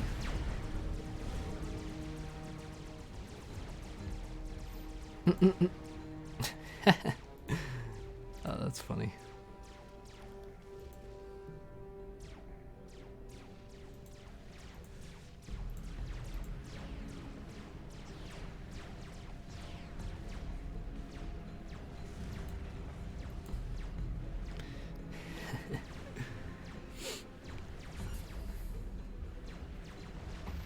How'd the game normalize? I guess Bully Dozer is playing quite casually.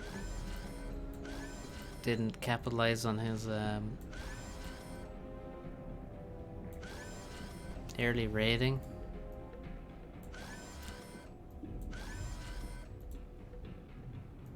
Eternal, well, he seems to be managing himself quite well. 3 expanded, got all of his mexes. The raids were painful, but he didn't lose much after the initial raids. So, yeah.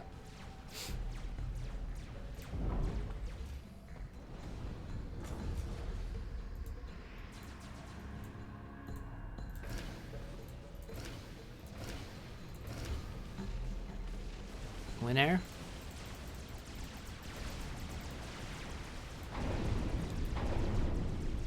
Also, he has a nice Aurora. Once he gets them into the right positions, like the Mats can't really push in if he micros properly. She seems to be microing quite well, reasonably well. Uh-oh, he stopped here though. That's a problem. But yeah, he's gonna lose the middle, but the middle generally changes hands quite often on this map. It's not a big deal. He's going for the gun upgrade, so he's gonna make probably range first, and then he'll make speed gun. Looks like Bully just spawned Mantis. Yeah, true. He should have mixed in Medusa against Aurora. This is true.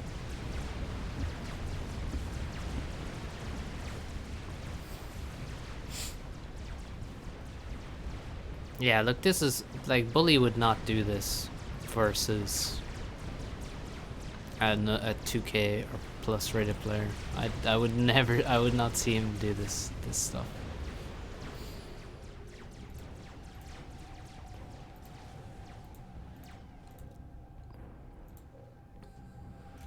I would call this relaxed gameplay. Confident and relaxed gameplay.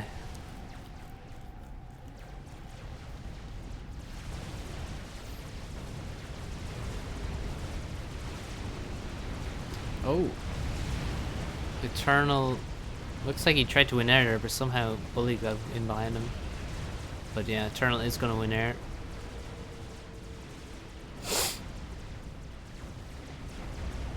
But okay, Eternal has T2 land. There's no engineers around his factory though, which is very strange. No T1 engineers in the base. Oh, they're all over here making mexes. Okay, double gun is finished, so time to push, and I don't think he can stop the double gun. Although there's not that many tanks with him. But Bully also has both the plateaus now. Although he probably made too many factories up there. This attack is terrible for Mantis. Once there's this many Medusa, or not Medusa, Aurora, they're very hard to fight against. My voice. My poor voice. So yeah, I would have liked like just T2 air, go for a snipe instead of moving T2 land. Looks like Bully, he's gone for T2 air. He's gonna have to win air back, but that shouldn't take too long if he gets a good amount of assistance on this air factory, which I expect him to. Looks like he's concerned with making mexes too, though. And this ACU, I don't like its moves. Should have just pressed forward. But like, yeah. It's like he moved way over here to cut off Mantis running past, but it's useless. It's not. It's a distraction. Needed to walk forward, force fights, get a lot of kills. He has some kills, but not enough. Not enough. And again, no assistance on these factories is not good. You need more T1 engineers in the base. Mobile build power.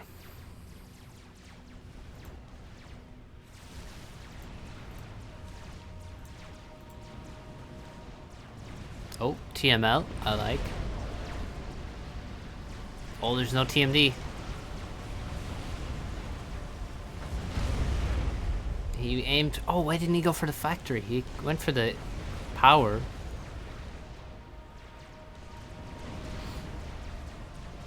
$10k more reclaim for Bully, you say? Well, look at this. This is all cleaned. It's actually cleaned everything, pretty much. You can see there's tons of reclaim here for still for Eternal. Where's the next TML? Where's the missiles? Oh, yeah. Here's the thing: missiles build very slowly when you stall mass. They build extremely slowly, slower than they would if they were some other, like a factory or something. It's just a peculiarity of the game, but yeah, that's sad. If he wasn't stalling there, he could have killed the HQ and all the P-gens. This TML could have been a way back into the game for him, but not anymore. And Bully's just gone full T1 spam, Esperanto style.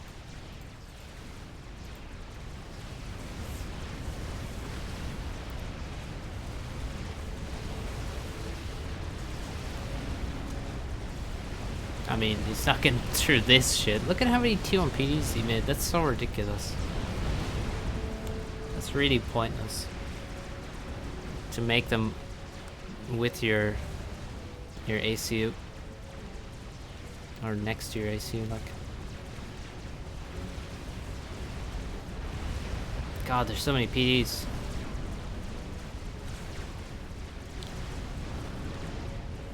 TML is dead now.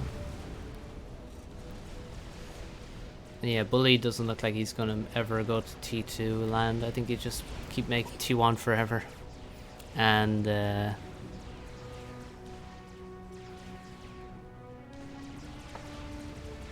oh, he moved away from Pure Mantis a long time ago. He has a lot of Medusa already.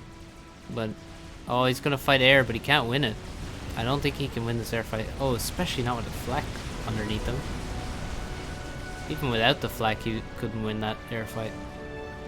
So Bully is actually potentially in some trouble, except he has, well, there's nice eco back here as well. I'd like, where's Here's a common thing is to make T2 air back here. I would like to see that. Now, the big advantage Bully has though is the sides. He's recycled some of his factories there as well. Although he has a lot of units up here he could also recycle. But he can't do any damage with T1 land, that's for damn sure. Like, look at this. This Mantis just getting melted. I don't know why he's adding all these T1 factories, that's not a good idea. Just keep making more T2 land. Add some shields. Shields are nice. Also, T2 mobile shields plus Aurora is a good combo. What should Eternal do? Yeah, T2 air, I'd say. Because look, Bully is never going to make T2 land, so he's never going to have flak. So, oh Jesus. Yeah, make T2 air. Make shield on the commander. And just keep making more T2 land, make a bit less T1 land. Use air to kill the sides. And attack various places. But he is quite far behind in terms of just resources. He's economically far behind. T3 land, I would say no.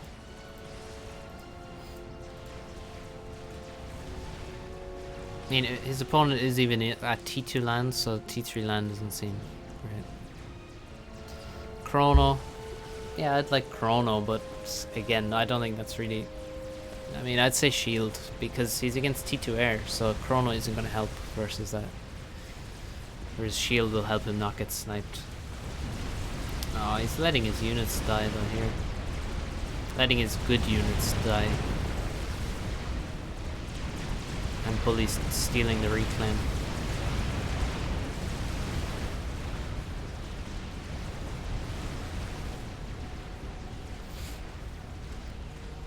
Yeah, great plan.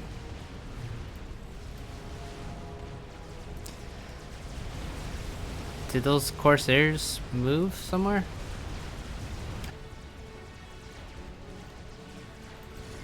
Hello. Did OBS disconnect? It said it did.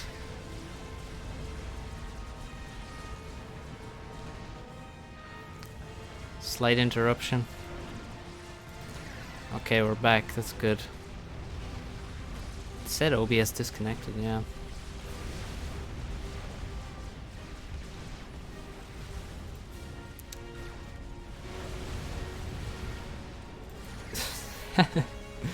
$25 Corsairs.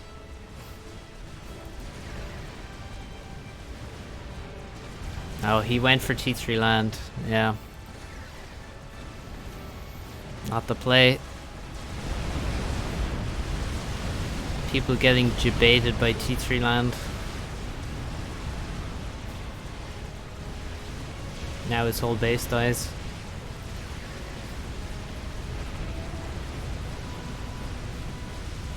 He's sniping the T1 air factories.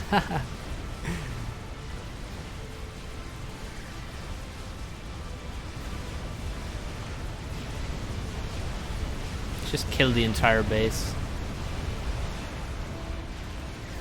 What you gonna do now?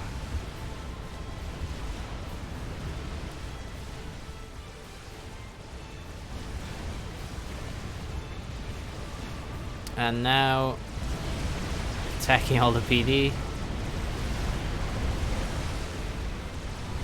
And the AC.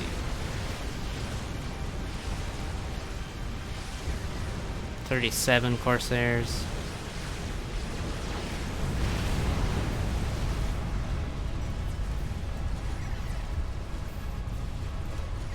Yep. The easiest way to win is to have more. There you go. And that was a scenario where one player could not hang economically with the other.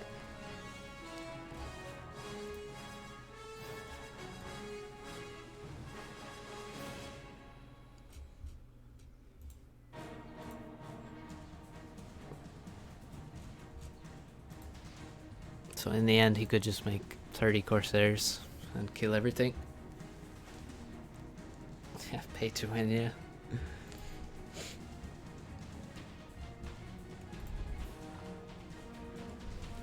But yeah, Bully is just a much better player.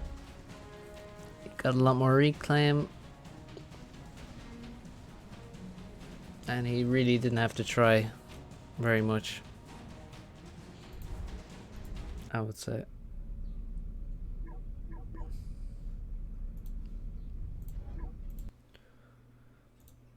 But Charles still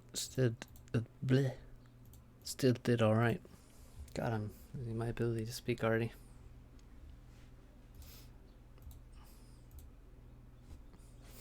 Cast for pay.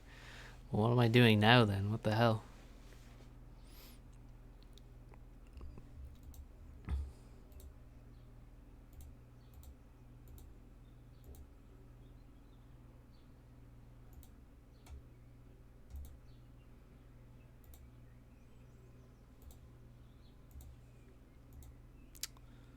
Oh, we watched that game. What time are we at? 5:30. Ooh. Alright, we might call it there. 3.5 hour stream.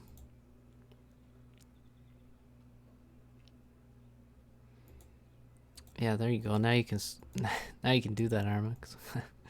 I'm gonna turn off the stream. Right, great way to end. Right after the guy asked, "What does Cybernair play look like?" We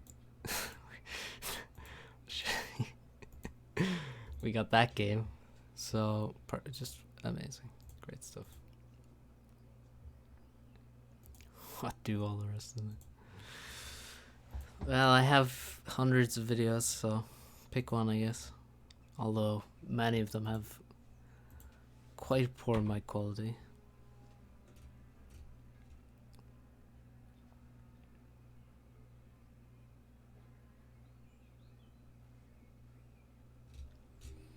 Tomorrow again? Well,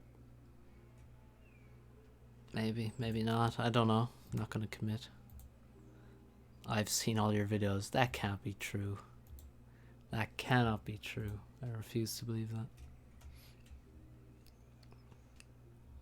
I don't believe anyone has seen all my videos. I guess it's possible, but I would be surprised. Also, there is a playlist on my channel called live streams, which have hidden or live streams I've done that are no longer listed on the channel publicly.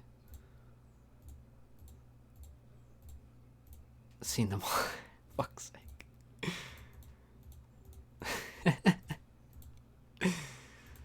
Oh well, you just have to wait, I guess. Sorry. Still, part of me doesn't believe you, but here we go. Well, thanks for watching, guys. Thanks for chatting, hanging out.